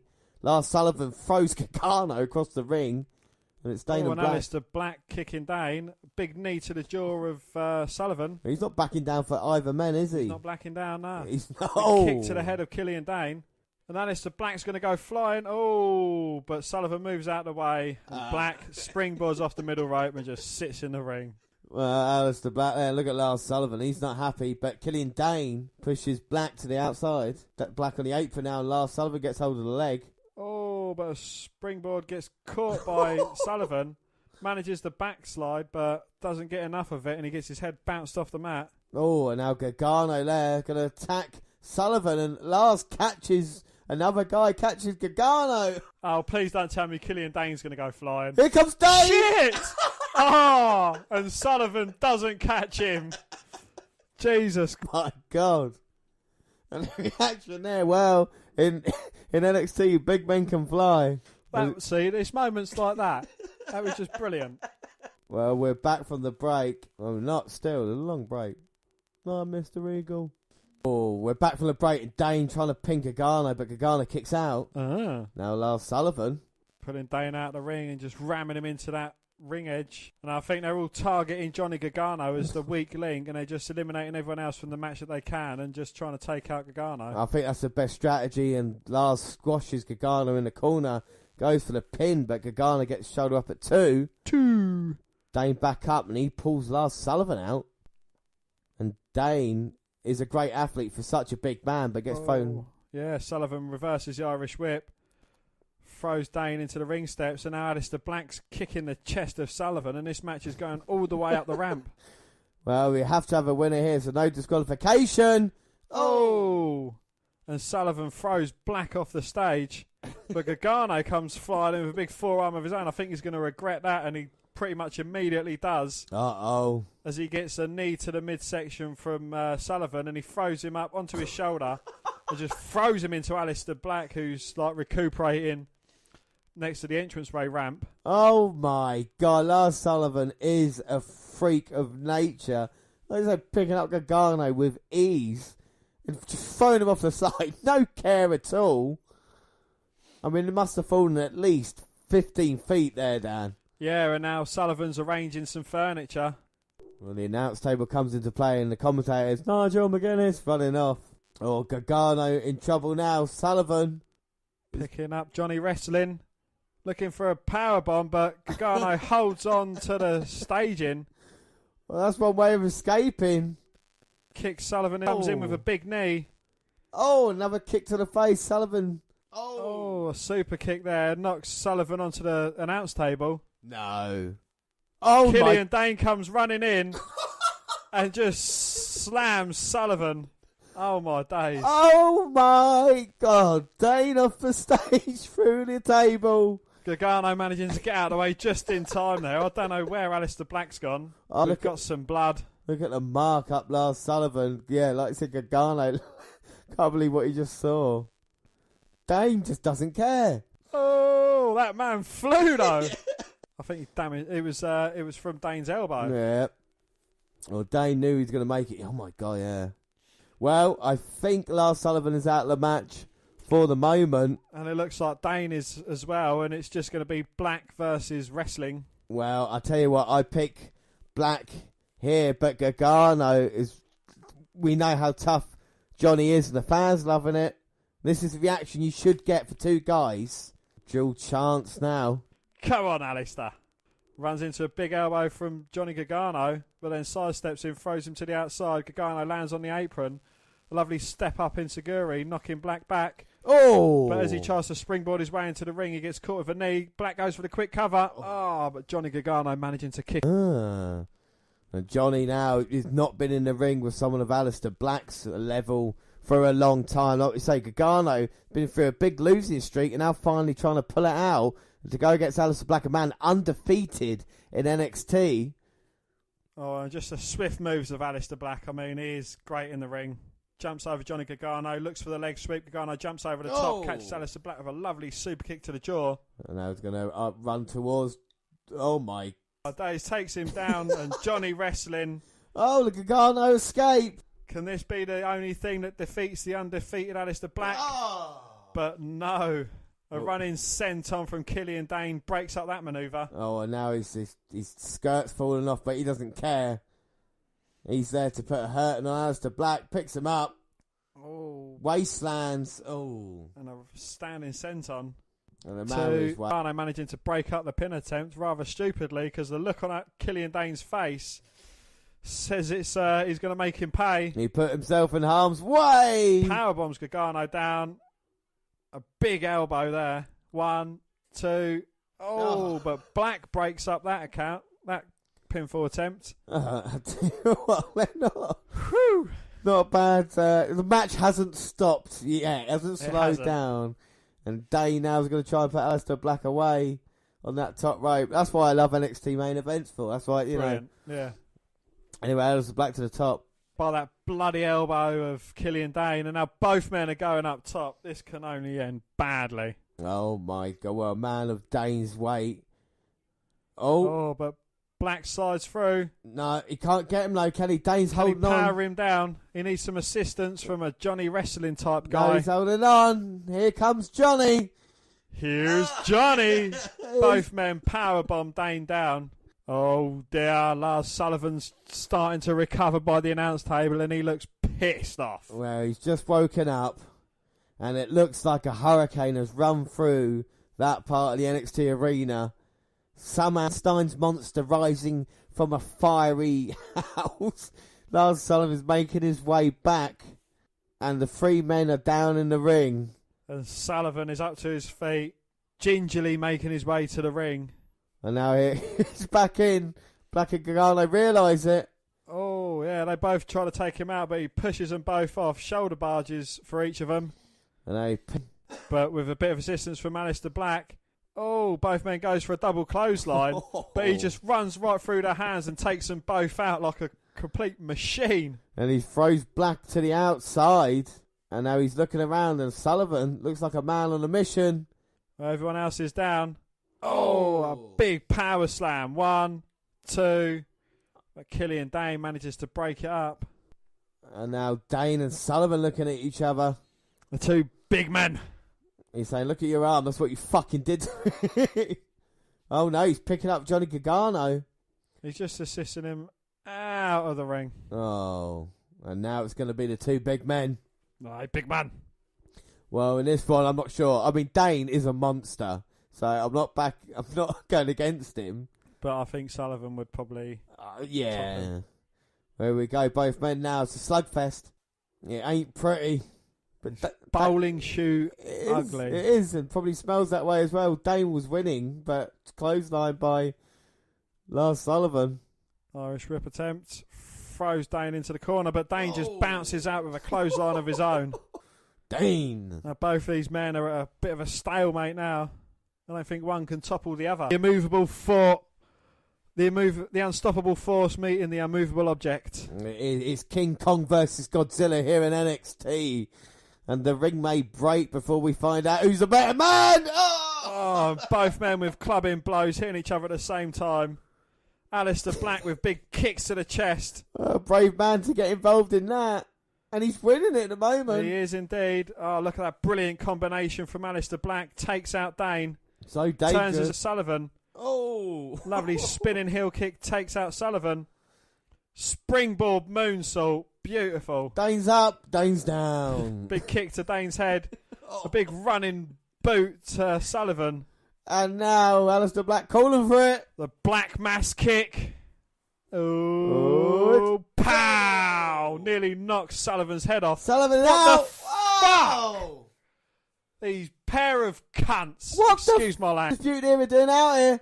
Oh! A kick to boot to the face of them. Takes both of them out. Black had it one and now he's coming back in. Oh. And the dickhead fucking Adam Cole.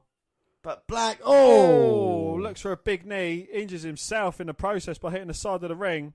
Oh, fucking hell. And he gets dropped on his head on the outside by that undisputed cock. Why the hell are the Undisputed out here? Why is Adam Cole? Gargano ropes taking out Cole. Well, Aliester Black beat Adam Cole to qualify. But Gargano, like you said, taking out Black. And, he's going to take advantage of it because Dane's down and so's Sullivan. Oh, Sullivan's still down from that black mass kick. Dane's rocking. Oh, Sullivan back up. Oh, Sullivan into the steel ring steps. Gargano uses his own momentum against him. Oh, but Killian Dane, looking to break any attempt, a pinfall on Aliester Black. And now he picks him up. Could have gone for the cover, but he just wants destruction. Powerbomb, no. Oh! A lovely reversal by Gargano. He Hurricane Run at Dane, who cannonballs Lars Sullivan. Indeed he does, yeah. Gargano now up the apron. Bang! Gargano DDT plants Black. 2, 3. And not like this. My God! Gargano is now challenging CM for the NXT Championship. Well, I thought it was going to be Aliester Black, but Gargano, it says shocked everybody here. Would you say it's shocked the system? It has shocked the system, and it's thanks to them that Black has just been defeated for the first time ever. I mean, Dan, what do you think? I think Cole's a cunt. O'Reilly's a cunt. Fish is a cunt. But fair play to Johnny Gargano. I mean, it was an excellent match, wasn't it? It was a brilliant match, yeah, until them twats from the Undisputed arseholes came out. Yeah, I mean, it was an incredible match, and I know it's bad, Dan, when your guy gets screwed over in NXT, but I'm used to it by now, and Johnny Gargano does the unexpected, fantastic match, highlight after highlight, didn't slow down, protected Lars Sullivan, protected Killian Dane. But then hampered Aliester Black. I mean, you know, the glowing prospects of Aliester Black.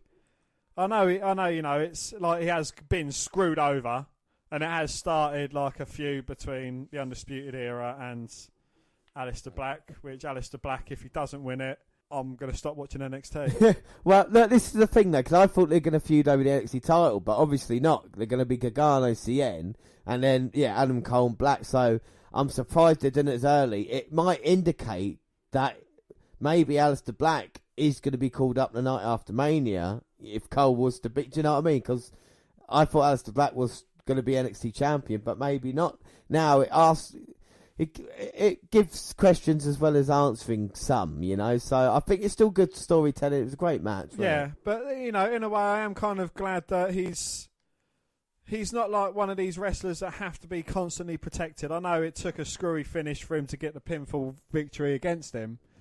But, you know, I don't want him to turn into an Oscar where he's, he's relying on his streak. Yeah. You know, I'd like to see him go the same route, you know, as a Cena and a Randy Orton, you know, have some good longevity, win majority of his matches, but, you know, he gets a few losses in there as well. Yeah, because otherwise it becomes an albatross around your neck, doesn't it? That's something you don't want. But, no, it's still a great episode of NXT. We move on to NXT 428, which was the 3rd of January. And the first episode of NXT, but as you said, it was a special 2-hour wrap-up. Jen Regal welcomes us to the show. Then Kayla Braxton and Mike Rome start the show from an empty Full Sail.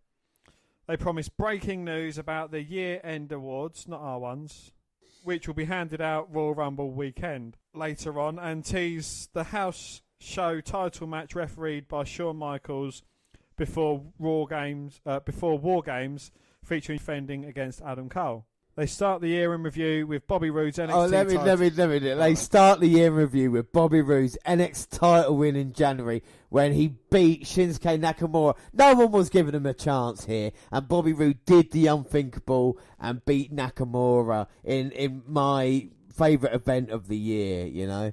And then this leaves us the footage for their rematch in Orlando. So can I just... So he started going against Nakamura. And who is Bobby Roode starting? Yeah, I know he's already had one match, but who's Bobby Roode's next match in January? Mojo Raw. Exactly, you know, so he's on the up and up. Yeah, he's on the up. So they show their rematch in Orlando where he beat Nakamura again. McIntyre is shown in the crowd for that show, and we get a video package on the Scottish Superman. We see highlights of DIY's title defense against Authors of Pain from San Antonio, and a recap of McIntyre Brooklyn, and that takes us up to the Adam Cole Undisputed Era promo. We get more hype for tonight's old main event, and Bobby Fish and Kyle O'Reilly winning the tag team titles from Sanity.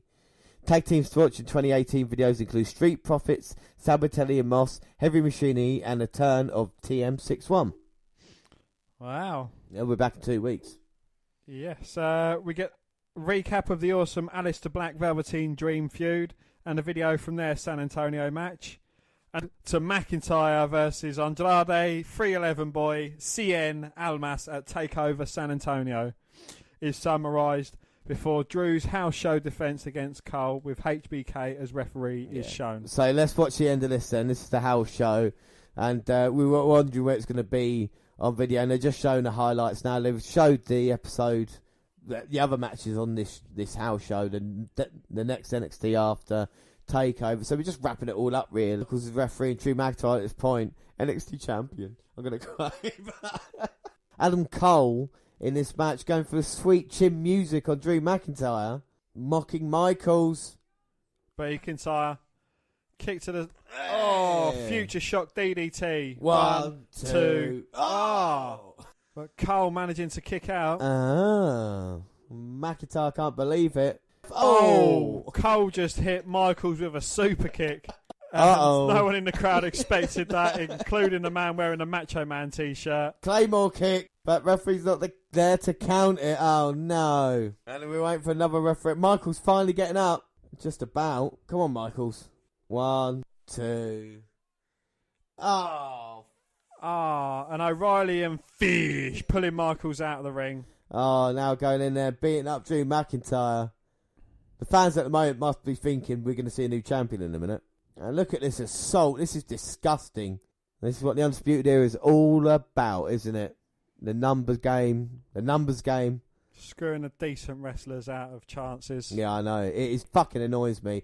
McIntyre and Black need to team up to take out Undisputed Era. Just like they teamed up to take out CN and Rude. Yeah. Oh! Michaels with the low bridge, and that fucking useless twat can't even get out of the ring properly. Oh my God, McIntyre just threw fish on Michaels, and he's not happy. He's going to super kick McIntyre and he cost him the title. Shawn Michaels now checking on Adam Cole. You ever kick me again, you son of a bitch? He can't do anything, and now McIntyre in position. Michaels up. He's waiting for Fish to get up, and he's tuning up his band. Only the way Michaels can. Connects. And knocks the handsome out of Fish. O'Reilly. O'Reilly, yeah. Handsome O'Reilly. O'Reilly down, but Adam Cole's going to attack Michaels from behind. Oh, Future Shock. Oh, he spins him round first. Oh! Plants him with a Future Shock. And now Drew. And here we go. Boom. Claymore kick. Looks like he knocked a tooth out of Cole's head. 1, 2, 3. That was when wrestling, everything was right in wrestling. When McIntyre beat Adam Cole. And now look what happened since. Look, the Empire is taking over here in NXT. But a fun little match, really, isn't it? You know? It is, yeah. It would have been great to see live. And it's what NXT's all about, always delivering. And that Future Shock, spinning Future Shock DDT, I really dug that. He needs to make that a thing. Yeah, exactly. That was really, really cool. We get a look back at Oscar's NXT run. The list of women to watch in 2018 starts with the iconic duo: Lacey Evans, Kairi Sane, Bianca Belair, Vanessa Bourne, Shayna Bazsler, and Nikki Cross. She's not cross, she's angry. Flashback to the scene between Sane and Bazsler after Ember Moon's win last week, and we learn that Shayna will make her in-ring NXT debut next week. November War Games match gets a recap, highlight treatment, and a look back at Gargano's year starts with Tommaso Ciampa explaining his turn in Chicago, flashing back to highlights of that takeover match, and obviously the start of our Johnny Gargano award. Yep. The emphasis on Ciampa, including Rome and Braxton talking about him after the package, won't do anything to lessen the speculation the silly and psychopath might show up in Philly. Yeah. Oh fuck. And do you know, I think that will happen if Gargano win or lose. I think Ciampa shows up, beats the fuck out of him. Highlights of last week's Fatal 4-Way number contenders match set us up the announcement of Cole versus Black at Takeover. So it will be Black versus Adam Cole. Dan, who you going? I'm going to bet on Black. Gargano talks about how he started 2017 on top of the world before it all came crashing down, and it hurts inside. He doesn't want to revisit what happened in Chicago, so he decided to move on alone. He wanted to pay back the fans' love, but he couldn't, and things got worse. The funny thing about NXT Low is that all you need is one opportunity. He plans to walk out of Philadelphia as NXT champ on top of the world again. 2018 will be the best year of his life. All right, Dan, year-end rewards. Year-end awards categories are revealed, and the 6 returning ones, male and female star, tag team breakout, match and takeover, and new ones, future star, rivalry and overall competitor. An Ember Moon profile, an extended much better one than the one which aired during the USA Network episode, is shown. It's a familiar reality era story, but showing her as a childhood fan. Her parents telling her not to be a wrestler, training with Booker T, obviously, blacks and blacks. Training with Booker T, being rejected by WWE and clawing her way back. It's the best job they've done yet of giving her some depth and establish her as a babyface fighting for the fans and her dreams against World of Challengers. Stuck in the midst of a 2-hour special year in review episode of NXT, the brand revealed the second official match for the upcoming Rumble weekend. The match isn't a surprise to most fans who are watching Adam Cole and the Undisputed Era cost Aliester Black a shot at the NXT Championship were likely saw a one-on-one match between the pair incoming. And the rivalry actually goes back to the qualifying bout. Then the Undisputed Black pinned Cole. Well, Undisputed Era currently hold tag team gold as well, and champs Riley and Fish will probably have a defence elsewhere at NXT Philadelphia, but that won't stop them from trying to help out Cole. Will General Manager William Regal add a stipulation to prevent interference? Could Blacks now expect a rival Velveteen Dream return from injury? And even the odds, Dan? Well, we'll find out in a little more than 3 weeks when Black versus Cole joins the NXT title match between Andrade Cien Almas, and Johnny Gargano on the network card. But there is a bigger thing happening than that, and it is, of course, me and James going live for the NXT pre-show. Yeah, that's huge. January 27th, we'll be live at 11 p.m. to guide you through everything there. And then, like you said, NXT Awards. 'Tis the season for awards. We're in a new year now, and that means time to celebrate the year we just finished. And with so many other cases, NXT is looking at its best and brightest of 2017 with a collection of awards. Go through each award, and then we'll pick one out, and then we'll find out what happens on Rumble weekend. So, take over the year for you, Dan. We've got San Antonio, Orlando, Brooklyn, Chicago, War Games. What was your favourite? Brooklyn 3. Yeah, mine was San Antonio. Female Competitor of the Year. Who are the categories? Oscar, Ember Moon, Nikki Cross, Ruby Riott, and Iconic Duo. And I'm going to go for Nikki Cross. I'll go for Oscar in that one. Male Competitor of the Year, Bobby Roode, Aliester Black, Cien, and Strong. So difficult. I'm going to go for Ali B. I'm going to go for Drew McIntyre there. Overall Competitor of the Year. We've got Oscar, Ember Moon, Nikki Cross, Ruby Riott, Iconic Duo, Bobby Roode, Drew McIntyre, Aliester Black, Cien, and Roderick Strong. And I'm going to go again for Aliester Black. I'll go for Drew McIntyre. Tag Team of the Year, Officer Pain, Sanity Revival, DIY, Undisputed Era. I'm going to go for the Undisputed. No, I'm fucking not. I'm going to go for the Authors of Pain. Yeah, I'm going to go for the Authors of Pain as well. Breakout Star of the Year, Cien, Undisputed Era, Sonya Deville, Ruby Riott, Velvety Dream, Lars Sullivan. And for the hat trick, I'm going to go for Ali B. I'm going to go for Aliester Black in that one, yeah. Future Stars of NXT, go on, sorry. Future Stars of NXT, Street Profits, Heavy Machinery, Shayna Bazsler, Kairi Sane, Fabian Eichner, Cesar Bononi, Leo Rush, Bianca Belair, and Lacey Evans. I'm going to go for Kairi Sane. Yeah, I'm going to go Bazsler, no surprise there. Yeah, NXT TakeOver Chicago, Bate versus Dunn, moving on. Rivalry of the Year. Black v Dream, TakeOver War Games. Revivery of the Year, Nakamura Rude, Moon Oscar, Bate Dunn, Sanity Undisputed Era, Black v Dream, Ono versus Itami, DIY versus Authors of Pain. I'm going to go for Bate v Dunn. I'll go Nakamura Rude. And that's it. Voting that's how we do orders. That's how we do it. Voting takes place exclusively on Twitter. You go to WWE.com and cast your vote. And like you said, during the kickoff show, January 27th, we'll tell you who has won them as well. And if you want to if you like award shows, then go back and listen to the WNR Awards 2017, our third annual awards, where we've got 20 categories there, including, as Dan mentioned earlier, the Johnny Gargano Award for most punishment taken in a match. Move on to our next episode. So we move on to our last episode of NXT, episode 429, January 10th. And tonight's episode takes place from Center Stage in Atlanta, Georgia, the former home of some earlier WCW tapings. And it will be the site for the next few weeks as WWE and Full Sail schedules crossed. We got our first look at the Queen of Space, Shayna Bazsler, in the WWE ring since the Mae Young Classic. The Undisputed Era welcome us to the show and to 2018. They say this is their year and they will prove they're the best at being cunts. They defend their titles tonight against Sanity, and Ronaldo and the crew welcome us to Center Stage Theatre in Atlanta, Georgia, the home of the home of WCW Saturday Night. We go right to the ring for our opening contest, and that is Shayna Bazsler versus Dakota Kai. Yeah, well, Bazsler has some horse sounds before official groundwork for the 4 horsewomen feud. Because she looks like a horse. Nay. We're also showing videos of her attacking some talents at the PC that led to this match.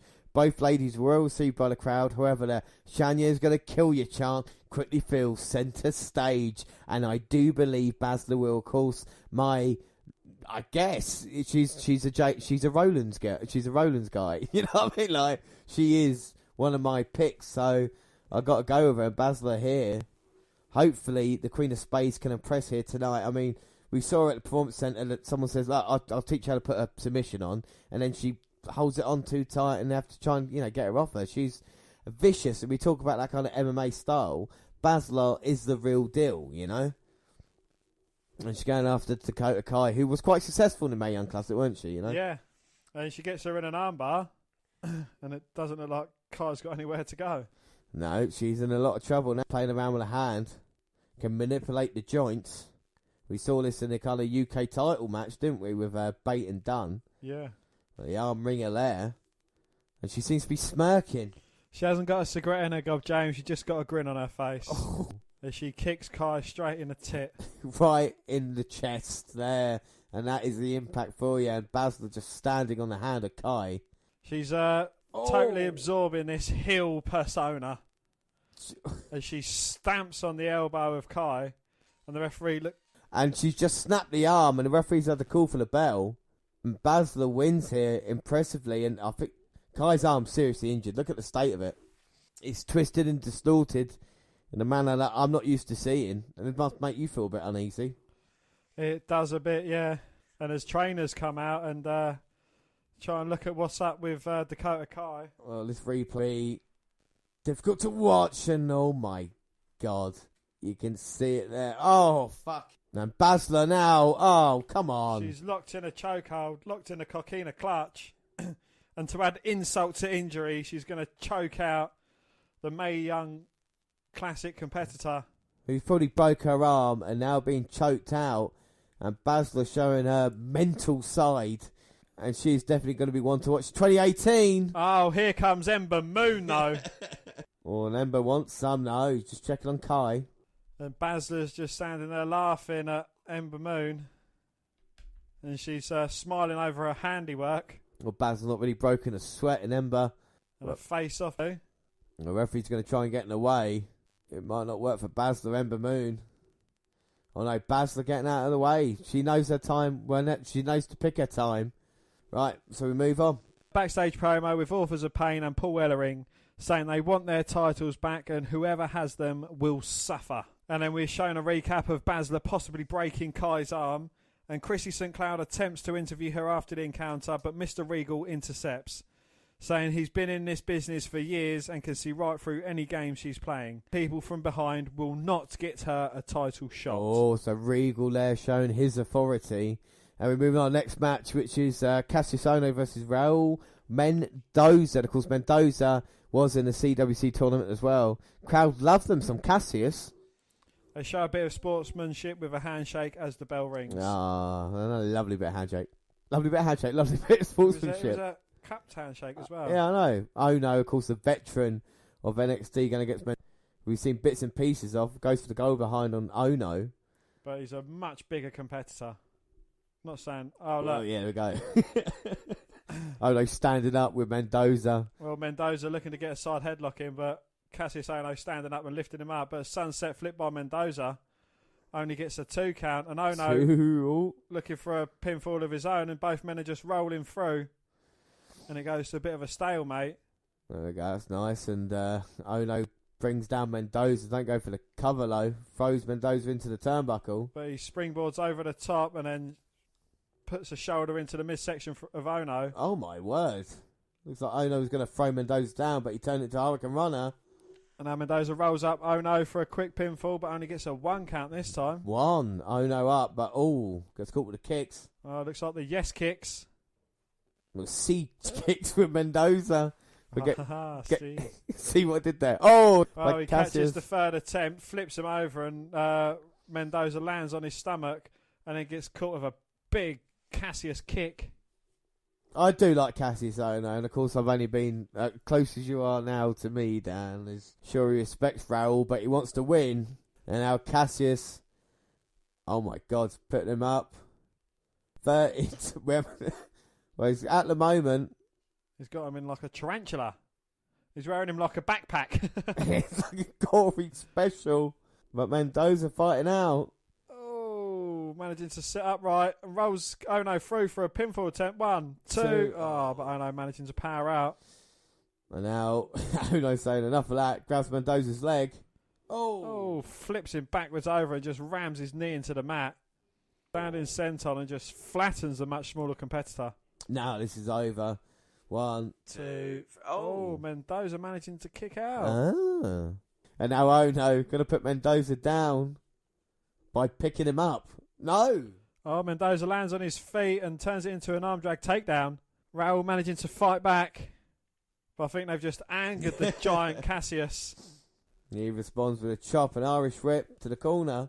Oh, but Mendoza managing to sneak through the ropes. Enziguri to the head. Rocks Cassius. And another arm drag takedown. Beautiful corkscrew into it. Springboard, and now second rope springboard. Oh, springboard kick to the face. Ono's down. 1, 2. Oh. Ono managing to kick out. Mendoza frustrated, but I think so is Cassius. Here comes Mendoza running in. Oh, he's got him up for an electric chair. Plants him face first over the top rope and a big boot. And I think the top rope's the only thing holding up Mendoza. Here comes Cassius.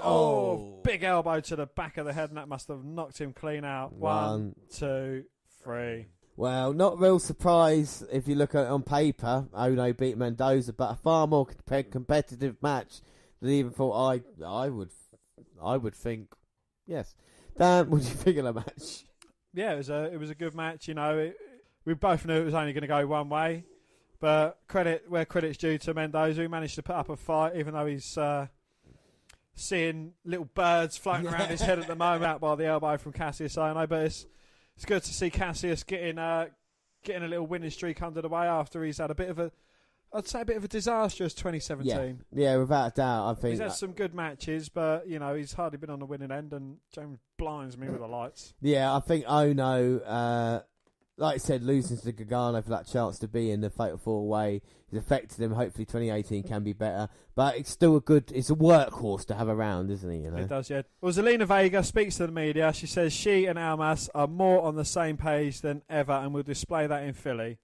When asked about Gargano, she says Johnny Wrestling got lucky in the 4-Way. It was in the right place at the right time.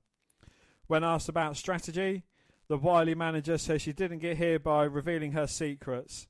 Vega says they're taking Gargano seriously and there's no running from Almas. Chrissy St. Cloud asked about his mindset heading to Philly. Velveteen Dream interrupts in and says, "Say it." And this time, not his name, but thank you for the opportunity by him being out of action.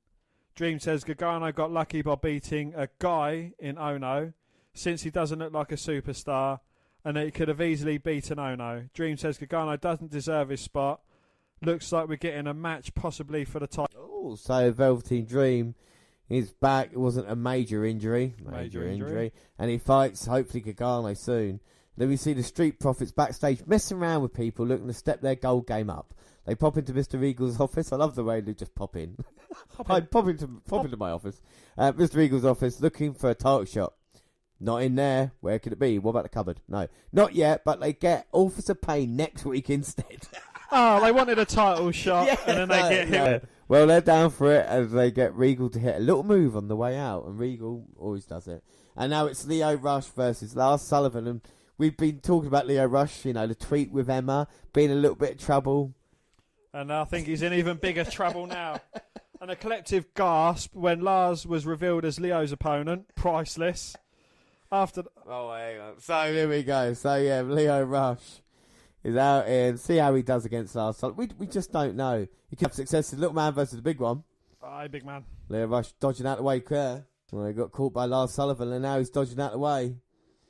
Well, he's managing to stay out of trouble for now. But I think he's just pissing off Lars Sullivan and you don't want to do that. Well, Lars going to chase him. Lio say, "Come on, bring it." Oh, a lovely handspring back heel there to the head of Sullivan, rocking him. But now he's in trouble. Lio Rush gets caught around the throat. Oh. And Lars Sullivan just pulls him sternum first into the top ropes. Yeah, unfortunately, Lio, you did well, but now Lars is back up. Lars is going to kill you. Yeah, picking him up. Irish whip to Lio. Oh, my days.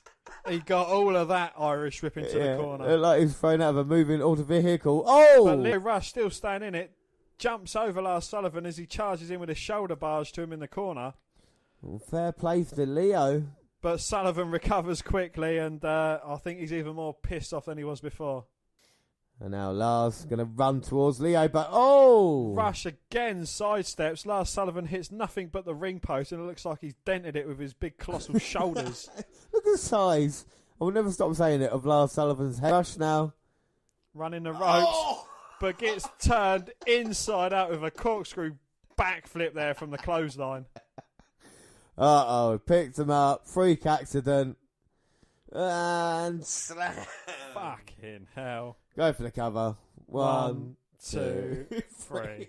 If If he'd have kicked out then, I would have fucking eaten my own hat. Lars Sullivan, very impressive there, I got to say. Yes, after the match, Lars says he's faced opponent after opponent and sometimes multiple at once.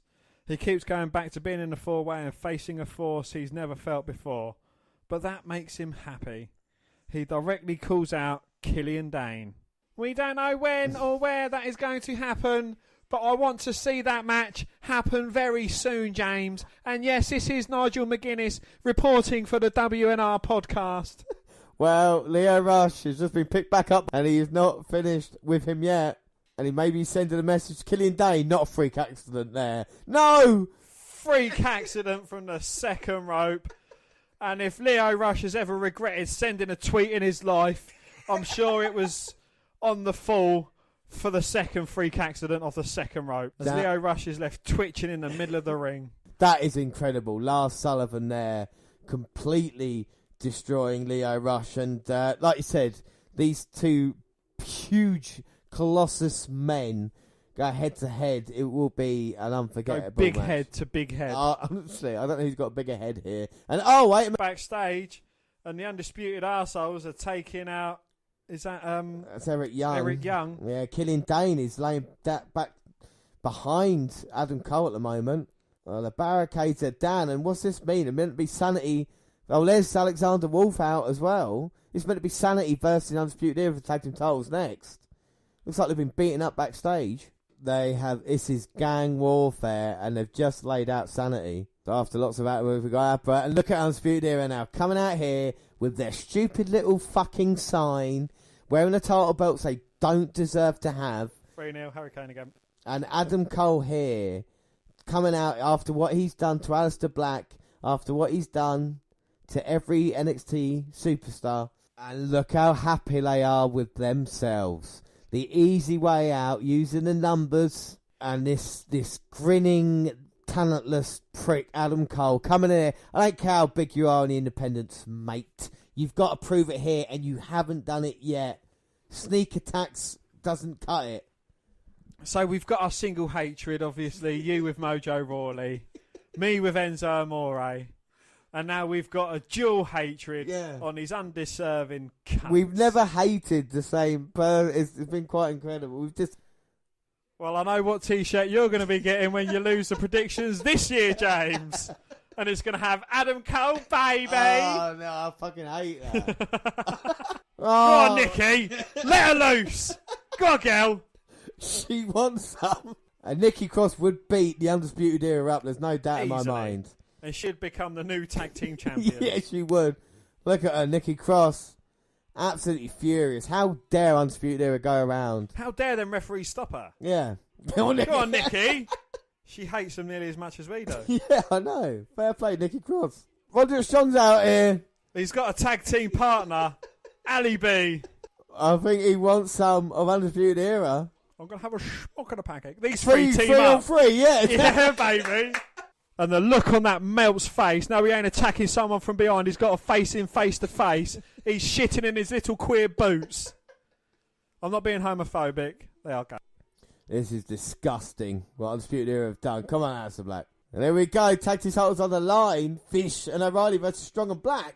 Go running on the outside. Strong and Black look to be in control. And we are going to have the tag team match right up next. Well, an impromptu tag team titles match, as though Sanity had been taken out. Couldn't they? Now it's come back to bite him even more. Looks like O'Reilly's had the handsome slapped off his face. Yeah. Well, tag team titles now.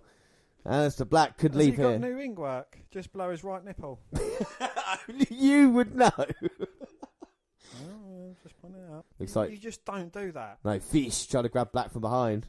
And next week, we are going to have a number one contendership. Is he getting into the... Why is he... Why... You're not in the fucking match yet. You haven't been tagged in, you cunt. Get out. This is how Undisputed Era roll. Of course, next week, number one contendership match, Street Profits versus Authors of Pain. We've talked about. So, who will face the Undisputed Era? The Authors of Pain would destroy the Undisputed Era, no doubt in my mind. A 3-on-3 match with Ellering in their corner. Boom. Yeah. Roderick Strong was... Oh! Talking of Roderick Strong. Throws O'Reilly back in. Bang! Spins him out with a nice spinning heel kick trip.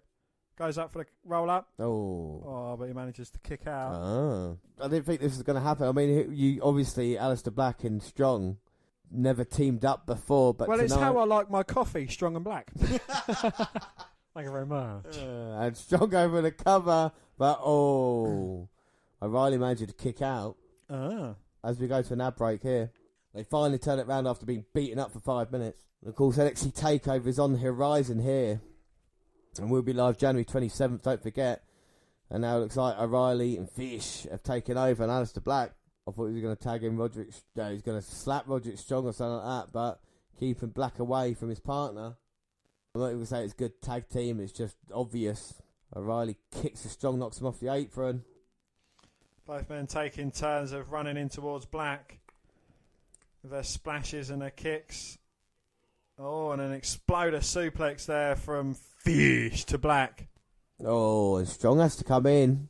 I don't think he needed to. Well, I don't. I find it weird. I find it weird that Black's the one being worked on as well. You would have thought it would be Strong. But their cheap manoeuvres, tripping up Aliester Black as he was on the ring apron, unneeded there. But it's Aliester Black. He's surely he's going to get into this. Don't call me Shirley. And now Fish working on Black. Black, like I said, finally gets to his feet. Get power out of here. He gets strong as the fight goes on. Gets the club in the back, forearms. Oh, now an Irish whip. Black, sunset flip. Rolls him up. 1, 2. Fish managing to kick out. And Black, a big knee to the face, knocking Fish down. Can he get to the corner to tag in Strong? Well, Fish looks to be in serious trouble here. O'Reilly looks to be in serious trouble, but that's just his face. Yeah, that's just his problem with his face. And Strong desperate for Black to tag him. Where's Adam Cole? I'm surprised he's not got interrupted in this match yet. Boom, tag to Strong, tag to O'Reilly. Oh. Strong comes in, takes out Fish. Clothesline to O'Reilly. Oh, he's opening a can of whip ass. He is on fire, baby, with the forearms and a drop kick to O'Reilly. And O'Reilly gets thrown into Fish. A taste of some fish. O'Reilly thought he was doing it right. Oh, lovely backbreaker there by Strong. And the belly-to-belly overhead suplexes Fish into O'Reilly. And now Roderick Strong looking to win the tag team titles. Big knee to O'Reilly. Oh, bang. Plants him face first into the mat. Looks for a cover. 2. Oh. And Fish comes in, stops the count. Beats up Black. Oh, but he gets thrown out of the ring for his troubles. And O'Reilly there. Oh, a big stomp to the back of the head. But Strong manages to get out of it and delivers a knee to the jaw. Can he get the cover? Both men are down. It's getting tense. And Fish, Aliester Black with a running boot there. Takes out Fish. Well, Fish, don't know what he's doing, screaming at the referee. Got in harm's way, and Aliester Black throws him in. And Adam Cole gets involved in a fucking match that he shouldn't be involved in because he's a twat. Looks to hit Aliester Black, but then runs away like a little bitch that he is because it has no effect. And Aliester Black going. Don't chase him. He's getting distracted. Mick Foley's in the crowd. Mankind. Distracted, he's going after him. He's drawing him away from the ring. And Adam Cole taking Black's focus off this match in ring. And now that stupid move that they do together. And they get the pinfall victory over Strong after Black gets distracted by Adam Cole. Oh, there we go. Cover. 2, 3. Oh, and the undeserving era get the victory here.